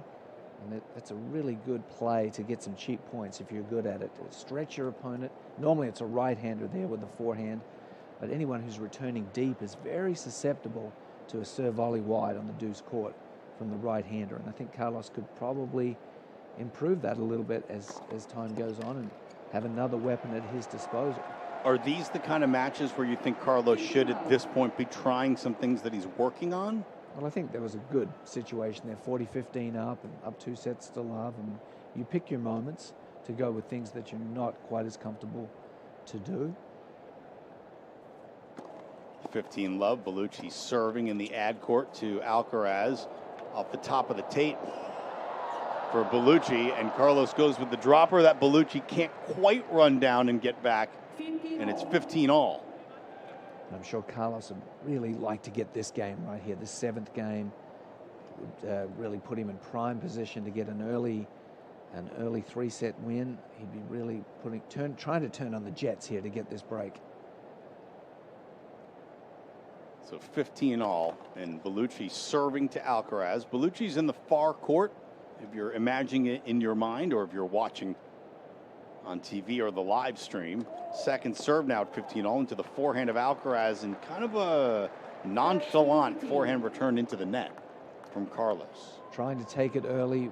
Was a little surprised that the lefty went to his forehand and just misfired there. Pretty good quality second serve though, variety, not being predictable and going into the backhand that time. Bellucci's having good luck on his serve here in this set. He is converting 67% of points when he makes his first serve and 80% with his second serve, and well, that was a double fault. So first one of the match for Bellucci. Russ, your commentator's curse is really strong tonight. Yes, the force is strong with this one. You've been consistent with it. It's amazing. Carlos looking to pounce, like you guys say here. Really wants the break and then to sprint through the finish line. 30 all at 3 all. First serve to the forehand, another error off the Alcaraz return. It seems the maybe a little bit of the concentration's been broken. Mm-hmm. As we can see from time to time with Carlos, just occasionally he can have a few walkabout moments. A game point for 4-3 for Bellucci. This time Alcaraz makes the return deep to the forehand of Bellucci. Now Bellucci goes down the line looking for the open court, but missing wide and long, and it's deuce. Yes, he doesn't seem to have a great command of that down the line forehand. A lot of the times he's gone for that one. He's missed it wide, hasn't he? That's where taking a big backswing and losing your balance can really hurt you with your precision. Not many winners on that forehand wing, just 2 for the entire match for Bellucci. 11 for Alcaraz off the forehand side. And many errors. Count would be probably at 20 or 25. So 2 and 25. That's not good business. The error count, yeah, he's at 28 total unforced errors for the match. Bellucci forehand cross court. This is deuce at 3 all. And that is another forehand error from Bellucci. And here's the break point. Advantage Alcaraz at 3 games all. This could be a turn out the lights, the party's over type moment if Alcaraz is to get a break here. Bellucci really needs his best first serve, his most accurate first serve right here to try and get the free point.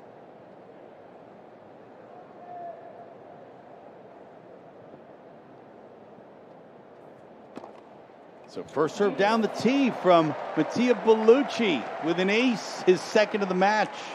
Erases a break point, eliciting some smiles from the Italian camp. So much for the commentator curse. I said he needs his absolute best serve, and he produced an absolute ripper. That's because you're not me, Macca. I'm the one with the curse. Bellucci down to the backhand of Alcaraz, returned into the forehand of Bellucci, goes cross court and moves forward into the net, but blows a forehand volley long. Back to square one. Yeah, I'd be interested to see what the stats say for Bellucci about moving forward. He's there. He's had opportunities. Like, that's a forehand volley that he should not miss, right? Yeah, sloppy technique on the volleys. Yep. Doesn't get his eyes to the ball, doesn't get the knee low enough down on occasion, doesn't even step across sometimes, as we were taught to. All right, so it's break point again for Alcaraz. The serve to the backhand as Carlos chips it into the middle of the court, and this time Bellucci obliges with a backhand error deep, and Carlos Alcaraz now up 2 sets and a break at 4-3 in the third, and we'll be back on U.S. Open Radio, presented by American Express.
Carlos Alcaraz closing in on the third round of the 2025 U.S. Open. Remember, he lost in round 2 to Botic van de Zandschulp a year ago. So Alcaraz looking to pick up points in the rankings, looking to surpass Jannik Sinner should he outperform him here in New York for the world #1 ranking. Right now, Alcaraz serving up 2 sets with a break in the third at 4-3 against Mattia Bellucci of Italy. Big first serve down the tee. Bellucci returns to the middle, and Alcaraz absolutely unloads a forehand into the open court for a winner. It's 15-love. It really just has been amazing how much power Carlos has hit some of his forehands tonight.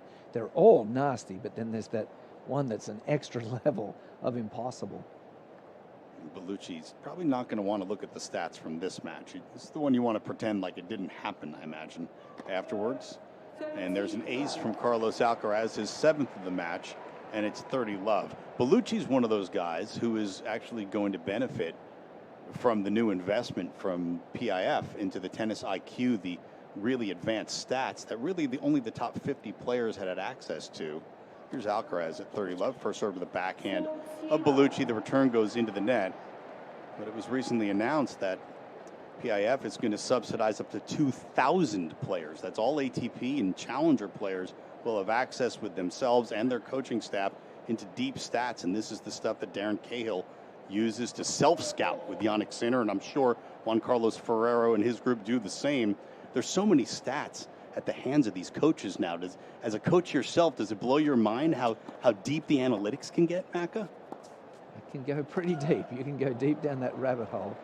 You absolutely where you're not really sometimes seeing the big picture, but you have to just glean the information that you need. I know I was always trying to find the serving stats, the direction under pressure that opponents serve. I feel like that was a really important stat for me when I was coaching John, to get him to lean the right way sometimes on big points. First serve into the net. This is game point for Carlos Alcaraz, looking to go up 5-3 here in the third set. It's 40-15. Alcaraz serving second serve to the Bellucci backhand, return cross-court into the forehand of Alcaraz. Alcaraz goes down the line, and now Carlos loops one to the backhand of Bellucci. And Bellucci forehand into the open court. Alcaraz gets it, and Bellucci comes into the net and angles a sharp cross-court backhand volley winner. It's 40-30. That was some good-looking stuff from the Italian there. Yeah, got to the net and diced away a backhand volley quite competently. Now what was in Carlos's head, when he makes a spectacular get that the crowd oohs and ahs, he really wanted to get that next one as well and send them into into euphoria. Like, he was disappointed that he couldn't quite get that one before it bounced twice. He wanted the fist pump and the vamos after that. He's such a showman. Still game point for 5-3 in the third for Carlos Alcaraz.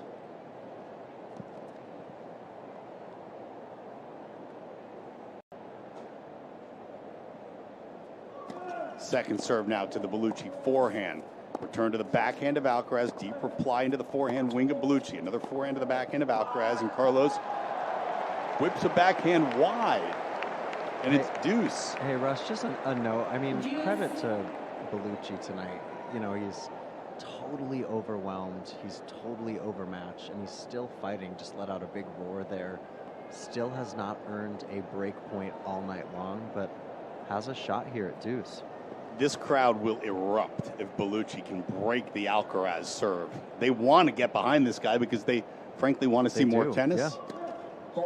And honestly, they probably want to see more from Carlitos. Like, the more tennis we get, the more Alcaraz you get at the Open. This one's been going quick. We're only an hour and a half into the match, and Carlos serving at 4-3. Deuce in the third set. Second serve to the forehand of Bellucci into the backhand of Alcaraz. Now a backhand from Carlos, cross-court to the forehand of Bellucci again. Carlos goes down the line. Bellucci was leaning forehand. Carlos had him going the wrong way. It's a clean winner for Alcaraz, and it's a point again for 5-3. Lethal down the line backhand there. He's hit a few of those tonight that have really been so precise. It's a very hard shot to defend, the backhand down the line. You're always sort of anticipating and leaning towards the cross-court, the higher percentage play. So when a player does unleash a backhand down the line, it's often a winner. First serve into the net from Carlos Alcaraz. He'll have a second serve. Again, he's got a point for 5-3 in the third. Alcaraz took the first 6-1 and then 6-love in the second. Second serve into the backhand of Bellucci. Too hot to handle. And Alcaraz holds. It's 5-3. Alcaraz a game away now from the third round at the 2025 U.S. Open. It's a very lively second serve there from Carlos. Served at 60% overall for the match. Serviceable numbers, but his win percentage is off the charts at 86% on first serve and 65 on second. They'd love that, right? That first serve win percentage, Macca? Yes, well, it's been an opponent that's been especially vulnerable to any serve to the forehand. He's won a ton of points just by going with pace to the forehand wing. Which is the opposite wing that Riley Opelka swings from, of course, and it was Riley Opelka's forehand return that kind of let him down in the first round against Carlos Alcaraz, and he picked on that as well. So Carlos, he knows what he's doing. The scouting report is well done. Now Alcaraz throws in the dropper. Bellucci comes with the redrop. Carlos goes with a little touch ball and then pounds an overhead away. Little cat and mouse going on there, and Carlos Alcaraz, like just about every other facet of this match, comes out on top. And the cat was really playing with the mouse there. Yeah. He's in complete control. He's the apex predator out there tonight. Bellucci did his very, very best to extend that point, but eventually Carlos outfoxed him. At least Bellucci can smile out there on the court right now. It's nearing its end, if you will. It's love 15 at 3-5 in the third. Bellucci into his service motion. Alcaraz returned deep to the backhand of Bellucci, and there's another error off of that wing. And it's love 30. Yeah, in both matches, with the Opelka forehand return and tonight with the left-handed Bellucci's forehand return, Carlos has had a really easy way to get cheap points, and that's not always the case. The opponents are going to get tougher as he goes along and maybe more equally adept at returning on both wings, and that's going to test his service game a lot more going forward. The plus-minus winners to errors tells a big story in this game, as that serve goes to the forehand of Alcaraz at love 30. Forehand from Bellucci to the forehand of Alcaraz. Now a drop shot works. Clean winner for Mattia Bellucci. It's 15-30. That's a winner for Bellucci, his 11th winner of this match, to 33 unforced errors. So we'll call that a minus 22, whereas Carlos Alcaraz is a plus 9, 32 winners to 23 unforced errors. Very creative backhand drop shot there. He normally would hit that with two hands. At the last split second, he went with a one-handed drop shot. Big first serve into the forehand of Alcaraz. Alcaraz just pushed it back deep into the forehand of Bellucci, but there's another forehand error, and now the match points. 2 match points for Carlos Alcaraz at 15:40 on the Bellucci serve. 1 hour and 35 minutes into this match. Carlos Alcaraz with his first match point. Here's Bellucci, first serve, trying to go wide to the Alcaraz forehand in the deuce court, but it is long. Second serve, Alcaraz has a look at the Bellucci second serve here on match point. 15:40 at 3-5 in the third. Second serve into the body of Alcaraz, and Carlos can't handle it. The feet didn't move. Just kind of stood there and with two hands sort of protected himself, but missed the return. It's 30-40. It was a very strange one. I think when it came off Bellucci's racket, he thought he was perhaps getting a forehand, and then he was completely bamboozled when he ended up having hit a backhand body return. Yeah, that was part slider, part kick. A slurve, if you will. Now it is 30-40 with Bellucci serving. Still down match point number 2. And a second serve for Alcaraz to look at here in the ad court. And here comes Bellucci's offering, and it's into the top of the net, and that's going to do it. Unfortunately, Mattia Bellucci goes out with a whimper. 1 hour, 36 minutes. 6-1, 6-love, 6-3. A friendly hug at the net. And Carlos Alcaraz, rather routinely, is into the third round of the U.S. Open. It was a replay of the Rafa Nadal 16s match that they had. Yeah, similar scoreline. Yeah, that was 2-1, and this one is 1-love-3. 4 games total in 3 sets for Mattia Bellucci. But hey, second round of the U.S. Open, nothing to sneeze at all for the young Italian. He'll have more matches in him, and we'll have more Carlos Alcaraz in our 2025 U.S. Open, as he'll face Luciano Darderi of Italy in round number 3. And there are handshakes and high fives all around in the Italian camp. An easy night's work for Carlos Alcaraz. All he's got to do right now is change his shoes, and then he's going to go have his on-court interview. As Bellucci waves goodbye to the fans at Arthur Ashe Stadium. Tough night at the office for the young man from northern Italy, but a good experience just this summer alone. Third round at Wimbledon, court 1 at the All England Club. Second round of the U.S. Open, he gets to play a night match on Arthur Ashe Stadium against Carlos Alcaraz. Even though he's not winning, the living's not bad. Yeah, no, the prize money's so great, he'll have plenty of left over to bring a barber to the next tournament. Nick, what were your thoughts before we hear from Carlos? What are your big takeaways here? It's hard to draw a lot of conclusions, right? I feel like obviously Carlos looked neat and tidy to me. I think, getting on the practice court after that win over Opelka, I thought he looked clean in his tennis. I pointed out towards the end, Russ, that I thought the serving numbers were really strong from him. And overall, I believe, you can fact check me on this, but this is the most straightforward U.S. Open win of Carlos Alcaraz's career. Now he gets Luciano Darderi next, but I just think these are good signs for Carlos as he approaches the microphone here. These are good signs for him early doors. He's going to be chatting with Katie George. Carlos, from where we all sit, that seemed like a pretty flawless match. How do you see it?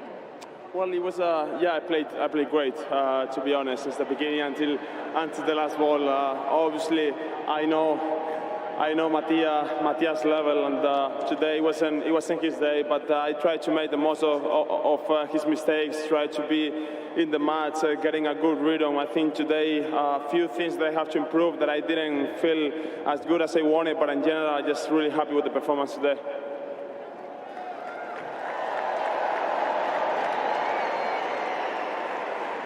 Is your personal assessment of your play usually exactly what your coaches and family say after matches? Say again?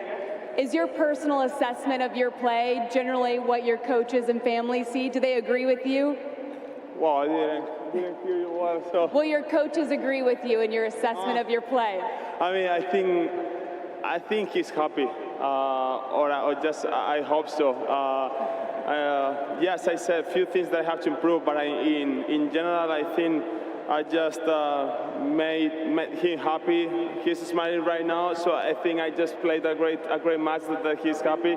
Not too many things to improve tomorrow, but yeah, I'm glad that he's happy. I think these fans would have liked to have watched you play a little bit longer. That was a quick match.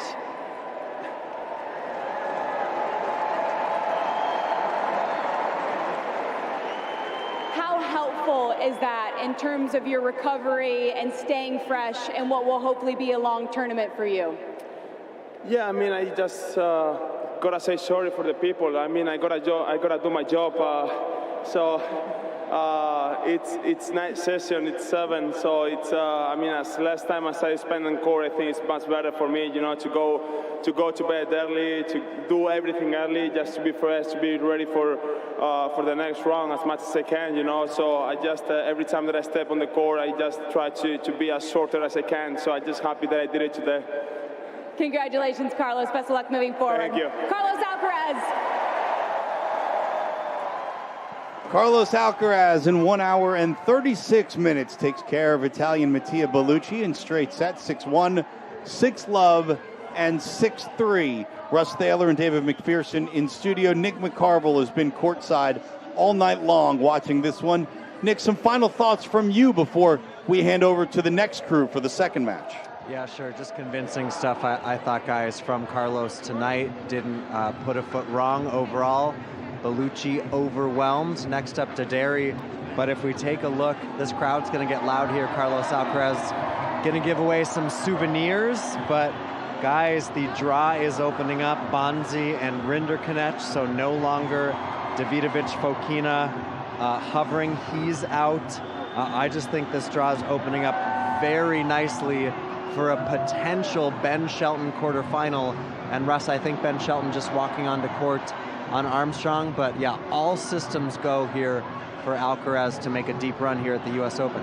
Ben Shelton actually off to a pretty good start already on Armstrong, up a break on Pablo Carreño Busta, up 2-1 in the first set there. Nick McCarville, thank you very much. We, of course, will keep you updated on all the scores from around the grounds tonight, because Jan-Lennard Strupp is up 2-1 on Holger Rune at this one, and Lee of the United States up a set and a break on Belinda Bencic right now. But Macca, final words on what we saw from Carlos Alcaraz, and we've watched both of his first round matches, so what do you think of how he looks so far? Yeah, exactly, Russ. Having been with you for both of his matches, I really feel like he's got the right combination of focus but lightness. He looks very happy and at peace with himself, confident in his own game.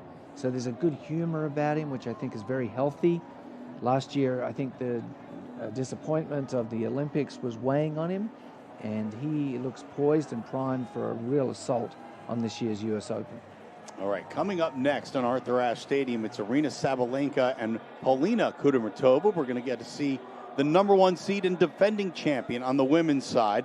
Abigail Johnson and Sophie Amiach will be on the call on U.S. Open Radio. So for Nick McCarville and David McPherson, I'm Russ Thaler. Thanks for listening to us, but keep it right here for our second match of the Night 4 night session at the 2025 U.S. Open, right after this on U.S. Open Radio, presented by American Express. Althea Gibson is a part of us. She didn't just change the game, she made the game possible. Played when they told her she couldn't. Won where they said she wouldn't. She showed us first. Was only the beginning.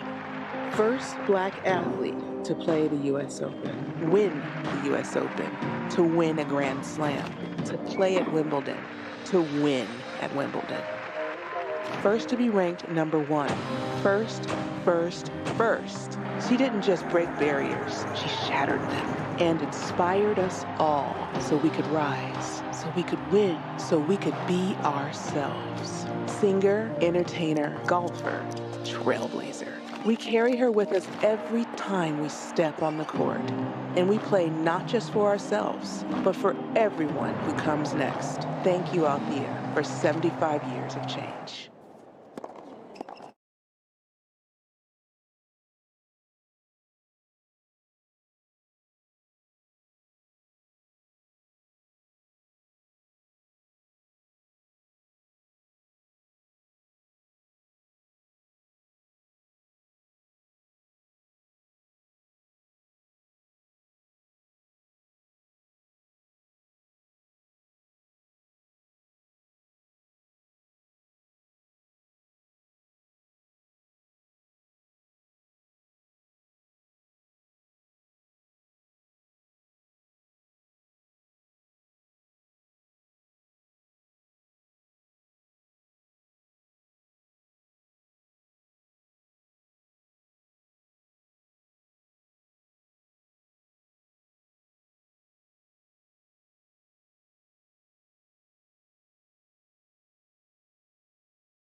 This is where barrier breakers meet dream chasers.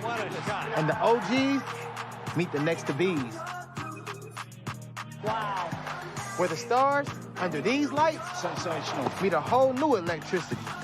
This is where tradition meets trending. And every moment is history. Give her what she deserves, New York.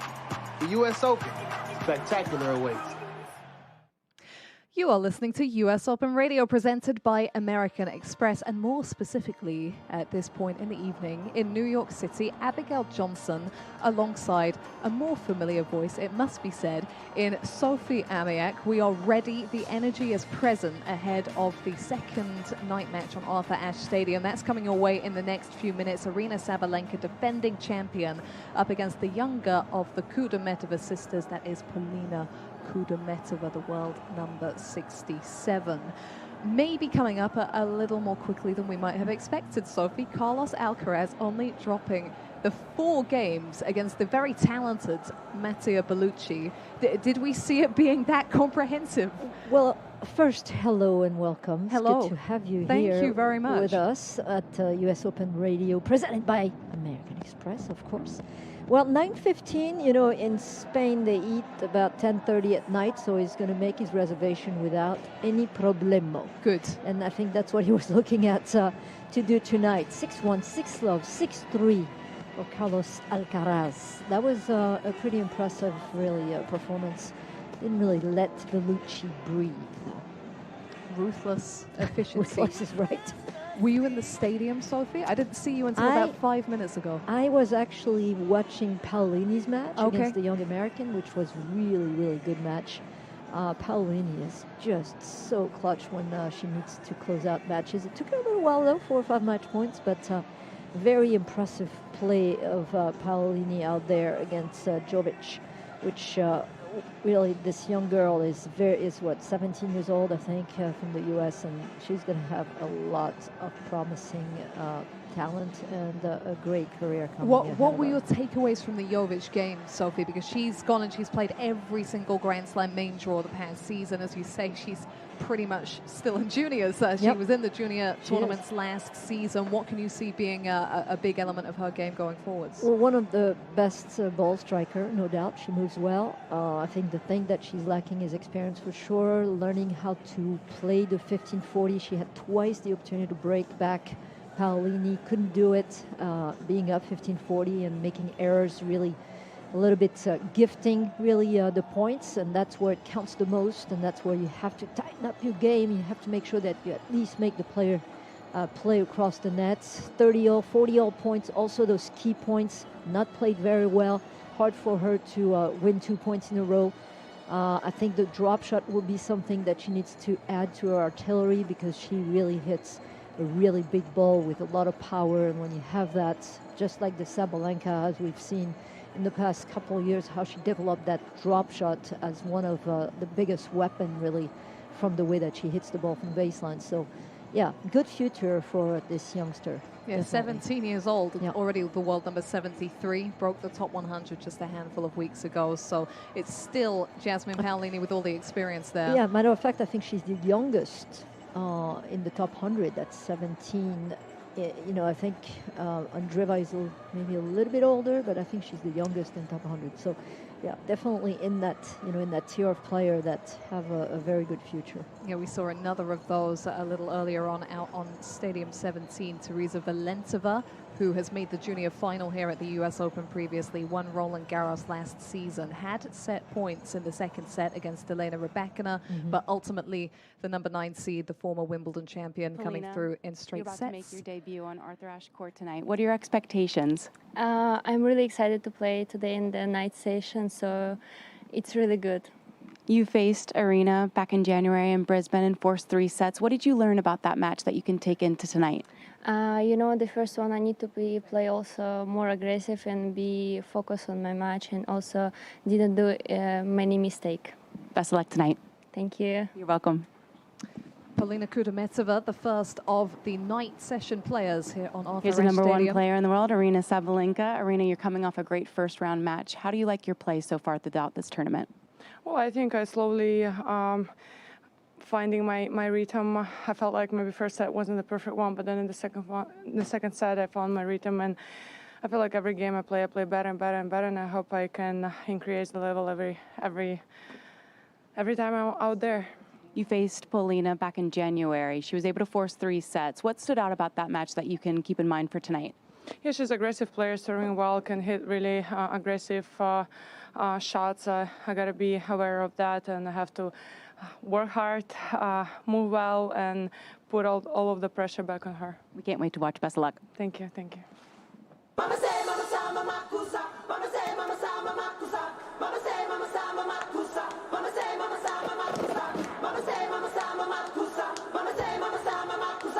Tennis fans, please welcome the players for our next match.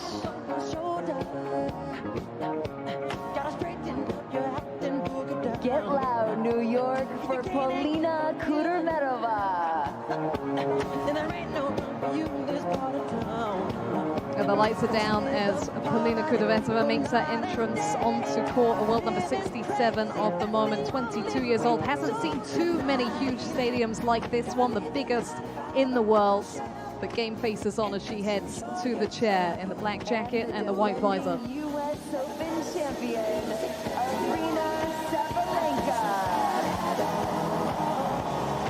And the defending champion, she looks ready to take off to outer space. This shiny silver jacket that she's wearing. The headphones are on, and there is just a smile as she takes the racket bag off her shoulder and begins preparations for her second round encounter and her second ever meeting with Polina Kudermetova. They did face off, Sophie, earlier this year.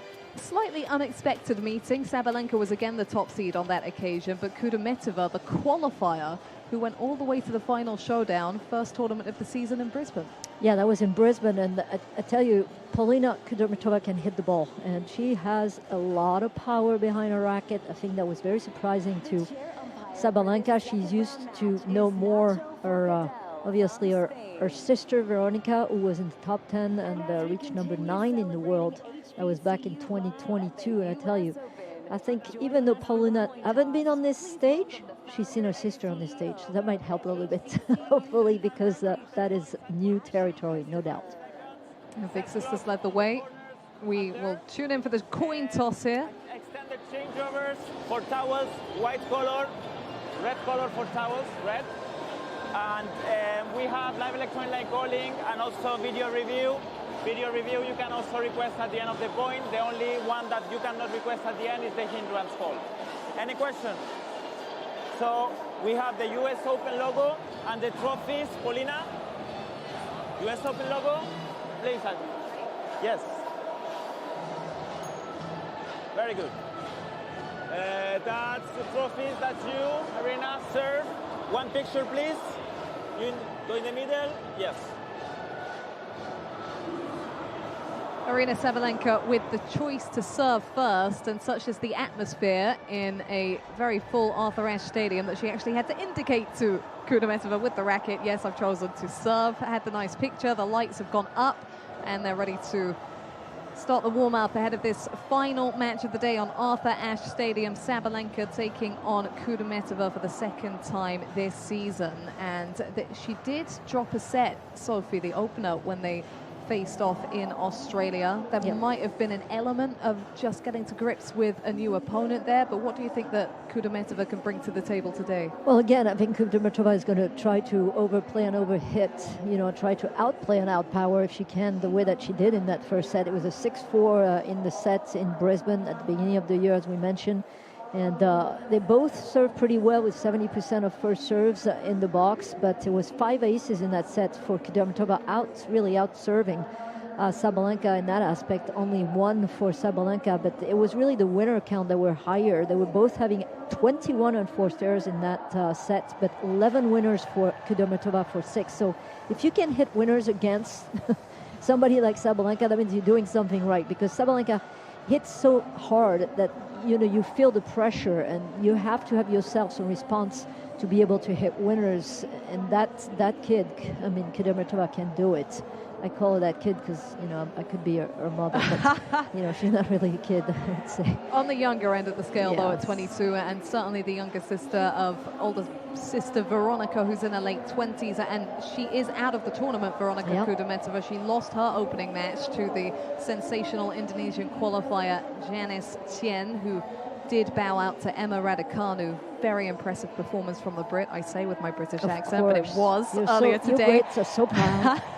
On Louis As you Armstrong should be. Stadium. I was really impressed with Raducanu. That is the best performance in terms of taking care of what's on her own side of the net that I've seen from her in a long time. I agree. Only surrendered the 3 games. She's being consistent. You know, she's been pulling really some really good wins. You know, in the North America and even, you know, Canada. I mean, I think that she's starting to feel herself and be more into a good group of people around her. I think the coaching job is working, so it's good to see her a little bit more balanced in executing her game right now. And we know, you know, that when you've been here, done that, you know, it's always possible. And she's obviously a U.S. Open champion from the qualifying round, so. You know, it sounds really easy to win 7 matches when you want 10 to win it once. So yeah, she's definitely playing some great tennis. So to go back to the match in Brisbane between the two of them, so in 3 sets, what happened is as the game and the match progressed, Kudermetova unfortunately started to make a lot more mistakes. And on the other side, it was more compact for Sabalenka. Kudermetova ended up having 59 unforced errors for 26 winners. Sabalenka 36 unforced for 23 winners. And if that gap is that big, you know that this is trouble. And that's, I think, what's going to be important here tonight. One, for her, obviously, Kudermetova is to deal with the stage she's on. And see if she's able to perform under the circumstances. And 2, if she can, she's going to have to minimize those you know, unforced errors to combat the style of game of Sabalenka, and hope that Sabalenka herself might be also maybe having an off day. She was pushed in the first set in her first round, 7-5. So anything is really possible. And you'd rather play those seeds in the first and second round in the majors, not when they're, you know, getting really used to the situation and conditions. So You've made a good case for her there, Sophie. I worry for her a little, Kudermetova, just because the lead up to this match is so different to what it was in Brisbane. She'd qualified, she'd won 5 matches, she'd essentially won a mini slam, 7 victories in a row. This time around, she's actually 5 wins, 18 losses since she fell in the first round of the Australian Open, and didn't get a completed match in her opener. Very unfortunately, Nuria Parrizas-Diaz rolled her ankle when returning serve. When Kudermetova, she was actually facing break points at that point in time, 2-all and 15-40, the scoreline in the opening set. So is she undercooked? Does she lack that match toughness that it might be called into question against the #1 player in the world? I think she's got to go full out here and just, you know, play and try to let go, be as free as you can on the court, because again, you're playing the #1 player in the world. You haven't played that great after what you've done in Brisbane. You obviously don't have much references because of the first round. So go out there, try to enjoy the moments, take it all in, appreciate this stage, because this is the biggest court in tennis, and go for it. Well, the good news is she knows how to play one way and one way only, Polina Kudermetova, and that is to go for it. So can she start doing that on the return? It is Aryna Sabalenka, the defending champion, fresh off a straight sets victory over Rebecca Masarova, to get us underway. She is positioned to the left-hand side of the chair umpire, and she's serving into the body of Kudermetova. Backhand return to the feet of Sabalenka from Kudermetova. Good length of forehand into the backhand of her opponent. Sabalenka having to hook up her forehand to keep the length of shot. Now she slices one, and Kudermetova slices herself to get up to the net. Cross-court backhand is wide from Sabalenka. So the first point goes the way of the woman with the career-high ranking of world number 54. That was achieved by Kudermetova in April of this season. That's a good approach shot. It's good to ask the question of Sabalenka to try to pass her, put a little pressure on her. She's got a light blue, light lilac-ish kit, Kudermetova. I always struggle with these colors. No, It's you're a really good. Lacoste kit. Lilac is perfect, I think. White visor as well. Sabalenka, no cap, but very shiny dangling earrings. and a couple of chains around her neck. Black dress with neon pink lining. Double faults. Well, I mean, I'm going to make a reference right away, but she better not have any problem with her serve coming up in the months to come or years, because her guru is now with Coco Gauff. That's a fair point. When you feel about Gavin McMillan is not in our box anymore, and you know they were together for several years after the serve problem that she had several years ago.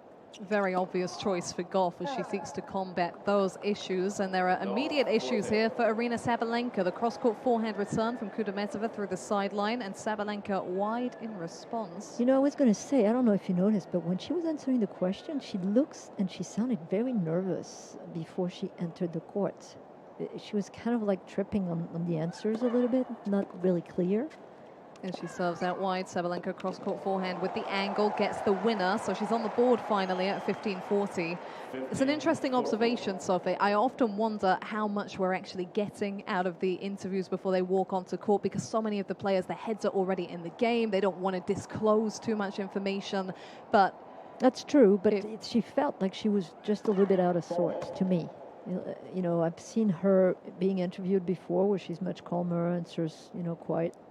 But this one, she kind of tripped a little bit on the answers. It was weird. I'm going to trust you on that because the scoreboard is also in your favor on that front. She might be let off the hook, the top seed. The backhand return inside in is long from the 22-year-old, so just the one break point remaining. For the woman who took the first set, the only previous time these two went head-to-head. January in Brisbane. Sabalenka serves out wide to the backhand, and into the net goes Kudermetova, so she gets a little wriggle room here at deuce. So Anton Dubrow, who's been coaching Sabalenka for so many years, they have added actually Max Mirny to the team, which is a great add, I think. They're trying to get her to come forward more, and Max Mirny was one of the best volleyers in the game. Amazing career, not only in singles but in doubles. So, and I think it's helpful. I mean, you can see that she's really trying to come more forward and get some volleys. And good serve is necessary for that, but she can't find the first delivery at the moment, and Kudermetova attacks the second serve effort with her backhand, draws the error, and conjures up a fourth chance to break serve. Yeah, she tried that backhand inside in earlier at 15-40, didn't work out, but this one was perfect. Another chance here. Bends low behind the baseline. Sabalenka finds the serve she's looking for on this occasion. A first ace flies under the racket of her opponent.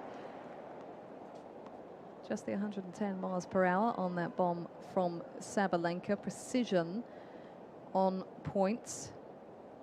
Kudermetova bends low. The single chain with the cross pendant dangles off her neck. Sabalenka forced to come through with a second serve once more. First game of the final match of the day on Arthur Ashe Stadium.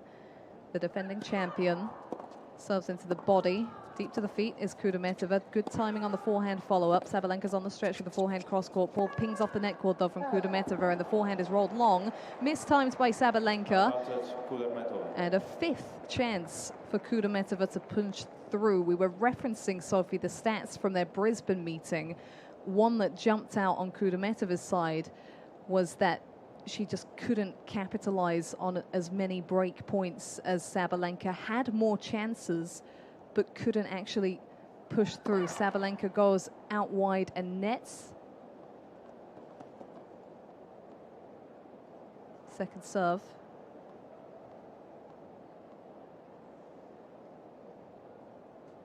Is this the one? Backhand off the net tape from Kudermetova. Gets the forehand out in front. Time on the ball for Sabalenka, who goes cross-court with margin and then takes the forehand down the line. Into the middle of the net she goes, and first strike is for the world number 67. No reaction from Kudermetova, who knows it is a long match still to be played. But for someone whose form coming into this tournament is a distinct contrast to the world's number one, that feels massive, that early platform. Yeah, well, she's really a very quiet person, very shy. So she's not somebody, Polina Kudermetova, who's going to start celebrating anything and going to give much to the crowd, really. very reserved person. I think her sister is a little bit more extroverted. She can get quite animated sometimes on the court. It's funny because in 2022 when she reached the top 10, and that's Veronica, I actually said she's going to win a major within 2 years. Wrong, Sophie, wrong. But at least you had the bravery to make the call. Hey, Some listen, of us would I not really go thought, that far. I don't know what happened because her tennis was absolutely spectacular at the time, and I was shocked that it went downhill, after that. But she's still trying to come back in the front form that she had then. So, but now her sister is going to push, so maybe that's going to be good to have a sister pushing right behind her. You want to keep being ahead. Did leapfrog her in the rankings this season. Yep. Double fault here from Kudermetova on this opening point service game here. I did end up passing her about maybe 45 minutes before they came out for the match. She looked very relaxed. She was sat with her dog, Cookie. I'm not good with breeds of dog. I'm not sure. You will find a picture on her Instagram and you might be able to tell me the breed of the dog. I just know it's cute and it's small and it's brown. Now we have to call Kevin Skinner. He does the dog show every year. Yeah, I'm not good on this. And Kevin, much better at it. Unless it's a German Shepherd or a very easy breed. Yeah, not quite as big. Quite. It was definitely sat on her lap. Yeah, I can't imagine they have that big of dogs. But there are a lot of dogs here. I have to say that I've seen many dogs. Galinskaya has a dog. Obviously, Lulu with Martina has been traveling with Martina for the last 15 years. But here, another unforced error from the racket of Kudermetova, 15-30 in this game. See what she can do with the serve out wide to the backhand of Sabalenka, who responds nice and deep and into the net early from Kudermetova, as was the case on the previous point with the 1-2 punch. So Sabalenka serene and focused as she eyes up double break back points. Squats low behind the baseline, stays there to receive serve. The backhand return goes long, so just the one break point remaining. I have to say I love the outfit of Sabalenka. I love, the black with a little bit of opening in the back and the fuchsia kind of lines also, and the shoes were matching black and fuchsia. I think it's very pretty. It pops. Yeah, it pops. And, there's a little bit of some maybe brighter area on the top, kind of the outfit of Paolini, this kind of texture on the top. It's very nice. Sabalenka strong from the baseline. Kudermetova backhand into the net. So we are one game apiece here on Arthur Ashe Stadium. But there is still action elsewhere. And I believe that we can check in with Gil Gross at Stadium 17. Abigail, Sophie, great to be with you two tonight. And my plans did change. I was thinking I'd be at Armstrong right now for Ben Shelton against Pablo Carreño Busta. But it is one Holger Rune, the number 11 seed, who's on upset alert right now. Down 2-1. It is 4-5 on serve in the fourth. Rune, a player who's had an up-and-down 2025. He's shown us the promise of his best tennis in making the Indian Wells final and winning Barcelona, beating Carlos Alcaraz. But you also tend to never know what you're going to get in the early rounds. And Struff is a player who's made a living out of being an unseeded player who top guys don't want to see early at a slam. Now, right now, the good news for Rune, it is 15-40 double set point in this Struff 4-5 service game. Yeah, and to go back to Struff, I mean, he obviously went through qualifying, beating the number 1 seed in the qualification, Cazot, so that was a really good effort for him. And, yep, now it's Rune who's trying to even things out at 2 sets all. And back here, Abigail, let's go back to this beautiful court of Arthur Ashe.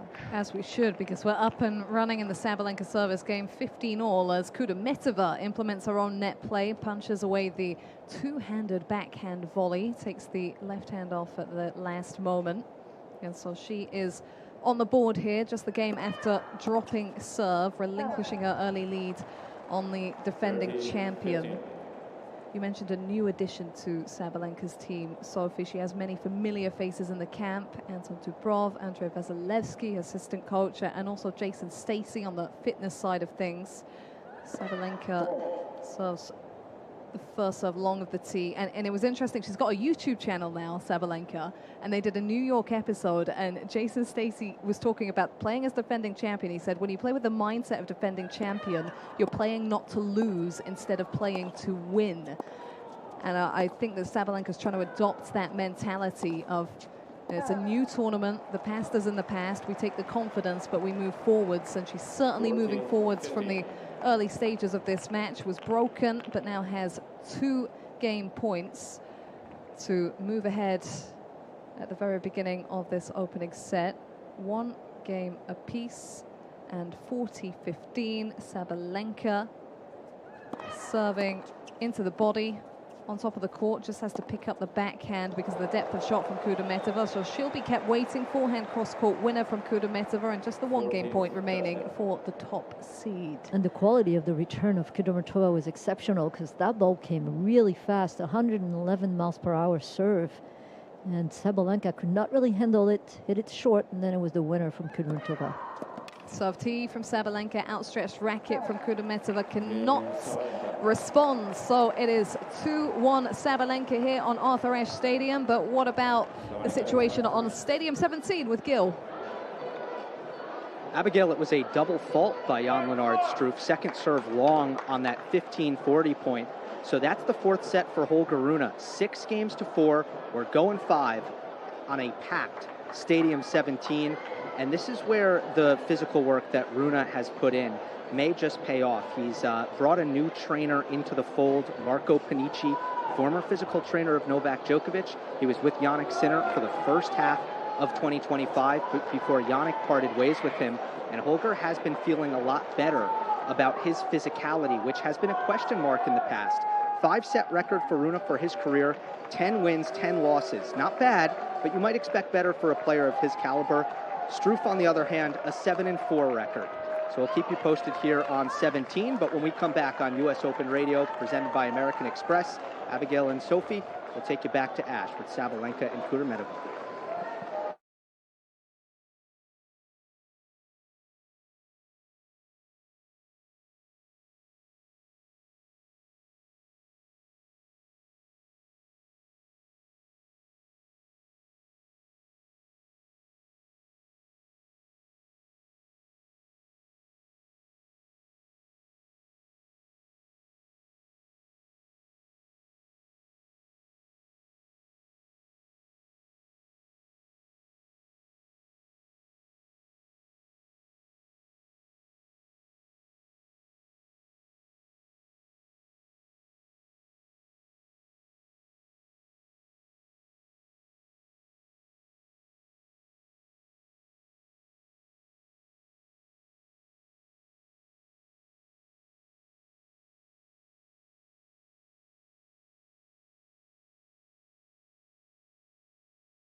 You're listening to US Open Radio presented by American Express. Multiple matches running deep into the evening here at Flushing Meadows, and we take you back to Arthur Ashe Stadium, where we're on serve in the opening set. An exchange of breaks between defending champion Aryna Sabalenka and 22-year-old Polina Kudermetova, who stands right-hand side of the umpire's chair. 1-2, and 15 love becomes 30 love with a well-taken early forehand.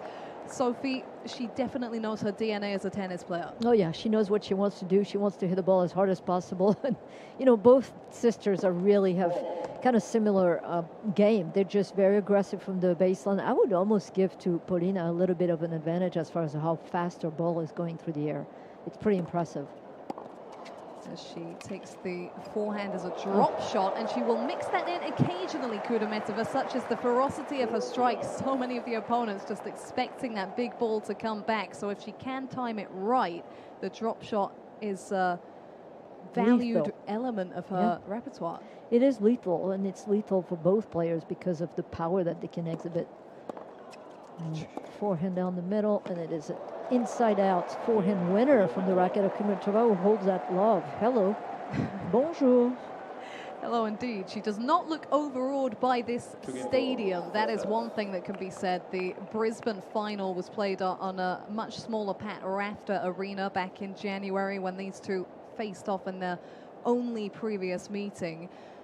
But she hasn't looked up once, Sophie. I think spent a lot of time throughout this tournament at the top of the Arthur Ashe Stadium stands, but if you go a little deeper into the bowl and look up, you understand how dizzying that can be as the cross-court forehand goes into the net from Kudermetova, and Sabalenka gets the 2-all and 15-love advantage. Yeah, it's a big, big stadium. It's actually crazy. Just seeing it, very impressive, but you're right. Better to keep your eyes on the ball. Focus where it needs to be in this match so far. Sabalenka just missing the first serve out wide. First serve percentage is something she's going to want to look to hike up throughout this set. It was pretty low when they faced off at the beginning of the year, and Kudermetova will penalize that. Takes the return on inside in, up the line, clean winner.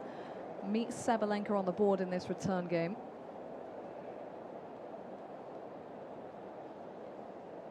Mentioned her older sister, Veronica, who also lost in the first round of that tournament in Brisbane, but stayed the entire week to support her younger sister from the player box. Whether she was on an outside court or whether she was on the stadium court, they have a really lovely, supportive relationship. Sabalenka double faults. And not for the first time in this match, but this time it puts her down the 15-30 deficit at 2 games apiece.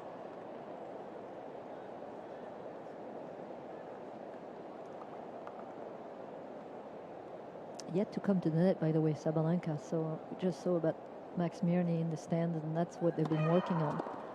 Serves out wide, stays on top of the court, goes cross-court forehand. It's the forehand of Kudermetova, who goes into the splits almost, drops her racket to support herself from hitting the floor. And that was the quality of the angle cross-court from Sabalenka that levels her at 30-all. The serve was really impeccable to start with. She had to do a 360 after returning with the backhand, Kudermetova. And first serve to the forehand now, and it is now Sabalenka at the net, retrieving a lob that is on the line from Kudermetova. Yeah, the point has to be reset. Finds the corner to Sabalenka. The forehand deep and too deep from Kudermetova, crosses the baseline. So it will be game point for Sabalenka rather than a break point for her opponent. That's a shame because she hit such a great lob, but she didn't follow it to the net. I would have loved to see Kudermetova just attacking the net after the lob to try to hit a volley, and she stood back, missing that forehand ground stroke. T-serve from Sabalenka gets her on top of the court. The off forehand played with margin, the backhand with depth into the feet from Kudermetova, and rallying central gets Sabalenka into the net. I always find it fascinating, Sophie, when Sabalenka goes up against a big hitting power player. She's had issues with Elena Rybakina in the past. She lost to Madison Keys in the Australian Open final. She hits so big herself, you wonder if she gets enough exposure to actually players that can rally with her or even out-hit her. Hitters hate to be rushed. And if she's rushed like this, she doesn't have time to set up her really advantage of hitting a big ball. She's going here with the cross-court backhand, the 1-2 punch, well done, and a chance for a 3-2 lead. See her breathing a lot, trying to get the nerves out. You're a big outtake of breath for Sabalenka, shoulders heaving as she prepares to try and capitalize on this game point. Advantage to the #1 seed, the backhand long from Kudermetova, and the hold claimed by Aryna Sabalenka. You're listening to coverage of the US Open on US Open Radio, presented by American Express.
This is where barrier breakers meet dream chasers. Oh, no, he didn't.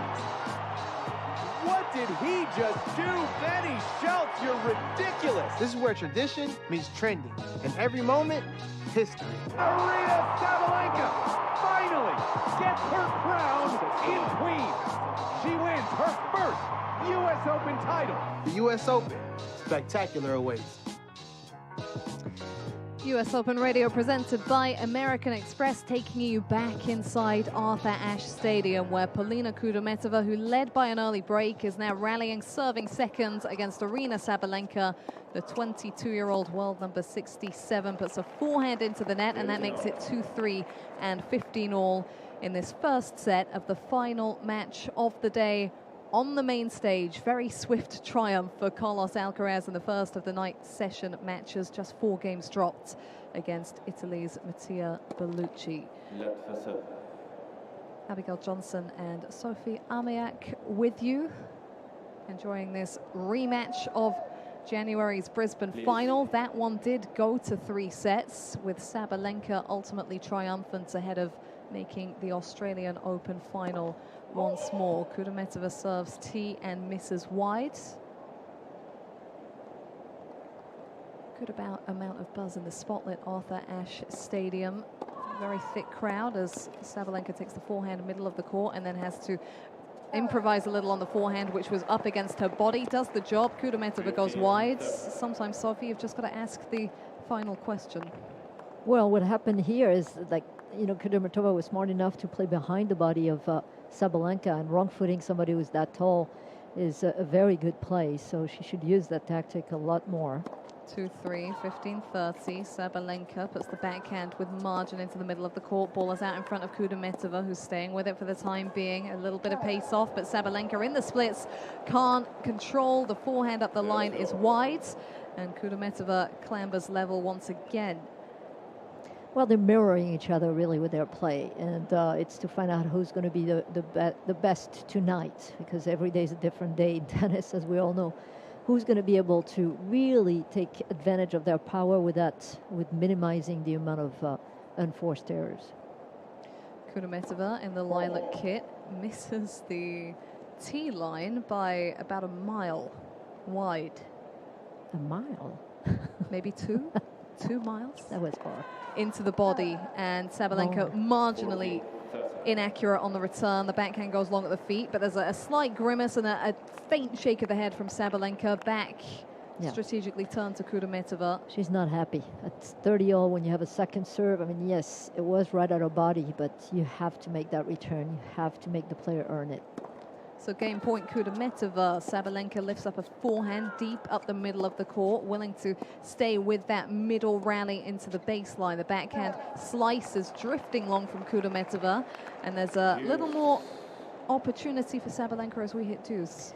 Yeah, smart play again from Sabalenka on this one, just changing the pace with a slice forehand to the backhand of Kudermetova, giving her something different spin, different height, different pace. So out wide from Kudermetova, ball onto the feet from Sabalenka. Now she approaches the net, rips a backhand cross-court, doesn't have to play the volley. There is too much on that two-hander, and this is the opportunity that she's been pushing for. First chance tonight to break, to go out in front in this first set. Yeah, she's going to need a first serve here. Kudermetova, her favorite place is really to hit the tee on either side, especially the deuce side.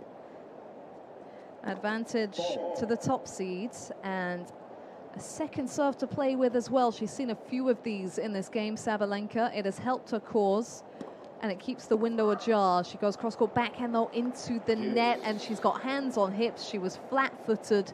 She expects better of herself. Same thing. Very important point. And again, not able to even ask the question to Kudermetova with the unforced error. Back to deuce. No panic as yet, just frustration for Sabalenka, who's had her serve broken, but has also accomplished the same feat against Kudermetova, the exchange to open this set. Just colliding with the net tape, Kudermetova on the attempted first delivery, so she'll start again, 2-3 and serving, and again, it will be a second serve. That percentage is depleting as this game progresses. Second attempt bounces off the net cord, and fortuitously it does land in the service box, but for a wild moment there, it looked like it would be a double fault.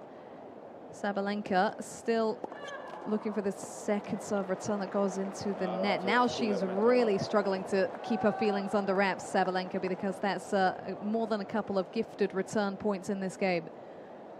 Yeah, even Anton Dobrov, who is on our screen, is not really happy with that. Cracking his knuckles on his hands.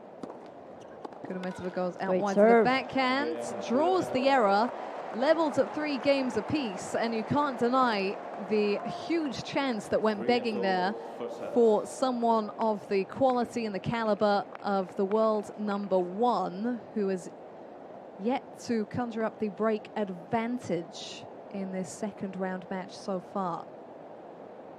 Do you feel she could have played with a little bit more shape on some of those returns, Sophie, and still kept up the aggression? Well, you are talking about Sabalenka, and yes, I agree. That's what you need to do. Like I said, when you have opportunities and close, you really need, unless there is a really easy serve, to try to put it back and at least ask the question to your opponents to make them have to hit a ball. You don't have to just put it, slowly. Just hit it with good margin down the middle, for example, still hitting the ball and putting a little pace on it. A little bit of a long rally here, just won by a cross-court short angle of the forehand of Sabalenka for 15 love, and 11 shots rally. And what the best players do is march on so quickly and with so much authority, and Sabalenka's blinkers are right back on at the beginning of the 7th game of the set. 3-all, 15 love, serves out wide and misses wide. Ball jumps off the top of the net. Sabalenka goes out wide again. Kudermetova gets a racket on it, nudges the ball back, finds the sideline, but the ball annihilated down the line with the two-hander by Sabalenka, keeping her calm, collecting the extra balls from the back of the court. Yeah, when she's inside the court, and that's exactly what she's doing, she's so dangerous, just like Rybakina. I mean, all the really big hitters, I mean, if you give them anything inside the baseline, you're not going to hit the next one, you're going to eat it. Yum, yum. Breakfast, lunch, and dinner will be served. Quite helpful for a tennis player. It's always tough to schedule the meals. Actually, maybe a little better for these two, knowing there was second match of the night session. Sabalenka just falling off the forehand behind the second serve, breathing deeply, sweating a little. Good attack. Kudermetova doing the job at an important junction, being obviously down love 30, and 30 love for Sabalenka. Second serve went down the middle hard, won the point. The top seed serves tee, ball doesn't come back. It's clutch accuracy from Sabalenka. It generates double game points. And she was pushed in her opening set of her opening round against Rebecca Masarova, won that 7-5, and it was all downhill from there. The 7-5, 6-1 result, seeing Sabalenka back into the second round in New York. She's won 14 of her last 15 matches at the US Open. Runner-up 2 years ago, champion last season, and walking like a champion towards the sit-down Sabalenka, as she does hold for 4-3, which gives us a good opportunity to check in, I believe, with Stadium 17, the 5th set there. Gil, what have you got for us? Thanks, Abigail. Pretty drama-free so far in the 5th set here on Stadium 17. It's 2 apiece in the 5th. Rune serving now, up 40 love. And both players at this stage looking very fresh. And I think it's important to note, although I did call out Marco Panici, Rune's new fitness trainer, just a few minutes ago. This is a great point. High backhand volley by Rune down the line, gets the error from Struff. And Holger goes up 3-2. Meanwhile, the clock reads only 2 hours, 58 minutes, and these points are pretty bang-bang. And that's what Struff does. Not only does he play quick in between points, he's a player who likes to get on with it. He also likes to take away the rhythm in a match. He goes after his returns. He hits a lot of aces. He's got 24 tonight, and he comes forward a lot. At the net, he is 31 of 51. So, you know, Struff is not going to really make this a physical encounter. It's going to be about the tennis going down the stretch. And it's an uncomfortable position to be in for Rune, because when Struff is serving exceptionally well, there's really not much one can do. with his offensive repertoire. But down the stretch we go again on serve on Stadium 17. Rune up 3-2 in this fifth set. Back to you guys. Thanks, Gil. Did you have that as a potential upset alert, Sophie? Struff against Rune? Tough, because, I mean, Struff, has been through the qualies. So, I mean, talk about fitness level, even though this match is going pretty fast for that amount of, sets that they play being in the fifth. But, Rune has had, obviously, in the past, a lot of problem physically, especially on cramping. And as Gil mentioned, Marco Panici, who is now helping Rune, I think that's the whole thing, is to try to give him a chance on those long matches where, he doesn't cramp and can finish the match as a winner. But Struff is going to be the one feeling it the most, I think, with the amount of matches that he's played so far from qualies round to now. It's going to be an intriguing fifth set to keep track of, and it really is shaping into a good battle of an opener on Arthur Ashe Stadium between Aryna Sabalenka and Polina Kudermetova. Two very different paths and very different seasons, but two huge hitters. A lot of big ball striking under the lights on a well-crowded stadium court. First serve into the net from Kudermetova, who is chasing. She's 3-4 and 15 all in this opening set. Into the body of Sabalenka, who's quickly across to get balanced at the baseline. A little off the backhand, but Kudermetova can't put the point to bed, so she'll have to wrap around a forehand cross-court, which puts Sabalenka on the stretch. Slides a forehand backhand cross-court is wide. Maybe she had a little more time on that pass than she thought, Sabalenka, but the point goes begging, and 30-15 in the favor of Kudermetova. Again at the net, Kudermetova, and she has yet to lose a point coming forward, 3-4-3 in this set. Of course, it's not that simple and easy to come forward when you have somebody who hits the ball so hard from the baseline, but she's putting the pressure there. Sabalenka slightly squinting, legs astride, takes on the backhand and puts it wide off the sideline. It is fast and furious, and it is 2 game points for the world number 67. 12 unforced errors so far from the racket of Sabalenka for 8 winners, 8 unforced on the other side for 7 winners. So that wide from Kudermetova is good enough to seal the deal right in the corner, and we just catch a glimpse of Aryna Sabalenka throwing up her arms. She has not bubbled over so far in this opening set, but it must be getting a little tougher to keep her patience, knowing the kind of ruthless striking that the younger Kudermetova sister is very much capable of. Still not a crack from Kudermetova. She gives you nothing with the body language, with the facial expressions. So much to be gained for her tonight, as she's been on a tricky run of form. Had a tricky opener at the most recent Grand Slam, Wimbledon, went down to the eventual champion, Iga Swiatek, but not after forcing a very tight opening set, 7-5, 6-1, that scoreline against Iga Swiatek.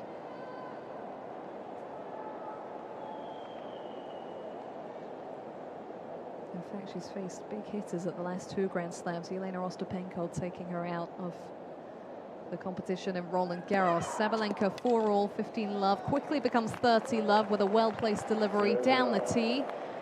And she's got daylight to build on in this service game. Putting the pass behind her, but still with a little inconsistency when it comes to the first serve. This one drifting long towards the backhand.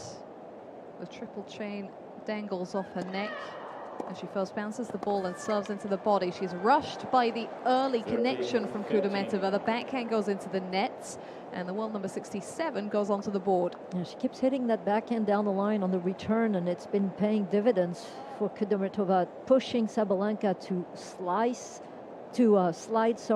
on the open stance and not being able to be on time to be able to hit it. Sabalenka with the tee serve, and it just wasn't anticipated by Kudermetova, who was leaning off to cover her backhand, caught out, and now she moans a little at the coaching box, who are on the same side of the court as her, before preparing to receive once again. 4 all, 40-15. Sabalenka, again, will have to rally without the first serve. She's done all right without it so far. Broken just the once in the opening game of the match. Goes into the body, Forehand pushed back by Kudermetova. Forehand scooped back by Sabalenka. Back behind goes Kudermetova. Defensive lob from Sabalenka, but it can only find the forecourt. Kudermetova punishes it, and the ball goes into the stands of the Sabalenka backhand. So she won't move to one game from the set just yet. And still coming to the net and able to finish that point. Took her time, put away forehand inside out, tipped by the racket of the backhand of Sabalenka in the fans, but nothing she could do to get it back in the court. Still a chance for a 5-4 lead. Going to the tee again with that first serve, that's what's been working, but unfortunately too long. Second serve, 4-all, 40-30 Sabalenka. Kudermetova head up underneath the white visor, twiddles the Wilson racket in her hands. Sabalenka double faults. Ooh, that's an important double fault right here. Critical. Now putting it into the play again and having Kudermetova with another chance here. Third double fault for Sabalenka. She's just been flirting with disaster with those first serve numbers. What she got now, she does have a first delivery, and it does make all the difference. Forehand into the middle of the net from Kudermetova, and game point for the defending champion. Yeah, when she's putting the first serve in, she's only lost 4 points. 16 out of 20 first serve won when they land in the box. Can she find another? Sabalenka doesn't. Is it worth taking a little bit off that first delivery just to find the mark, and then she's in position to actually impose herself? I think the margin are too big. She's going for too close to the line, personally, on the first. Into the body she goes. Smart second serve. Kudermetova with good length of shot off the back of it, which she sustains on the forehand, and Sabalenka leans out of her own. Long and wide it goes. And back to juice we return. Huge opportunity once again for Kudermetova. See if she goes tee again. She hasn't used the slice serve yet in this match. Sabalenka taking her time with the build up to the delivery, finds the tee, and it's Kudermetova working. can't find the court. Yep.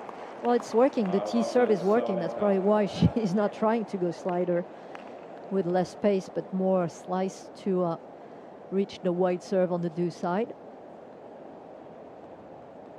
Kudermetova bounces from foot to foot. The heels of her black trainers painted the lilac of her dress. Sabalenka serves out wide to the backhand on top of the court. She leans through a backhand, slightly off balance, but gets the mark she was looking for in the corner. I don't know why she's huffing and sighing, Sabalenka. Maybe wishes that this first set was already done and dusted, but she will sit down at 5-4 opening set as we continue with coverage on US Open Radio presented by American Express.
It's night 4 at the 2025 U.S. Open. Gil Gross back here at Stadium 17, where Holger Rune, the number 11 seed, has been pushed to a fifth set against Jan-Lennard Struff.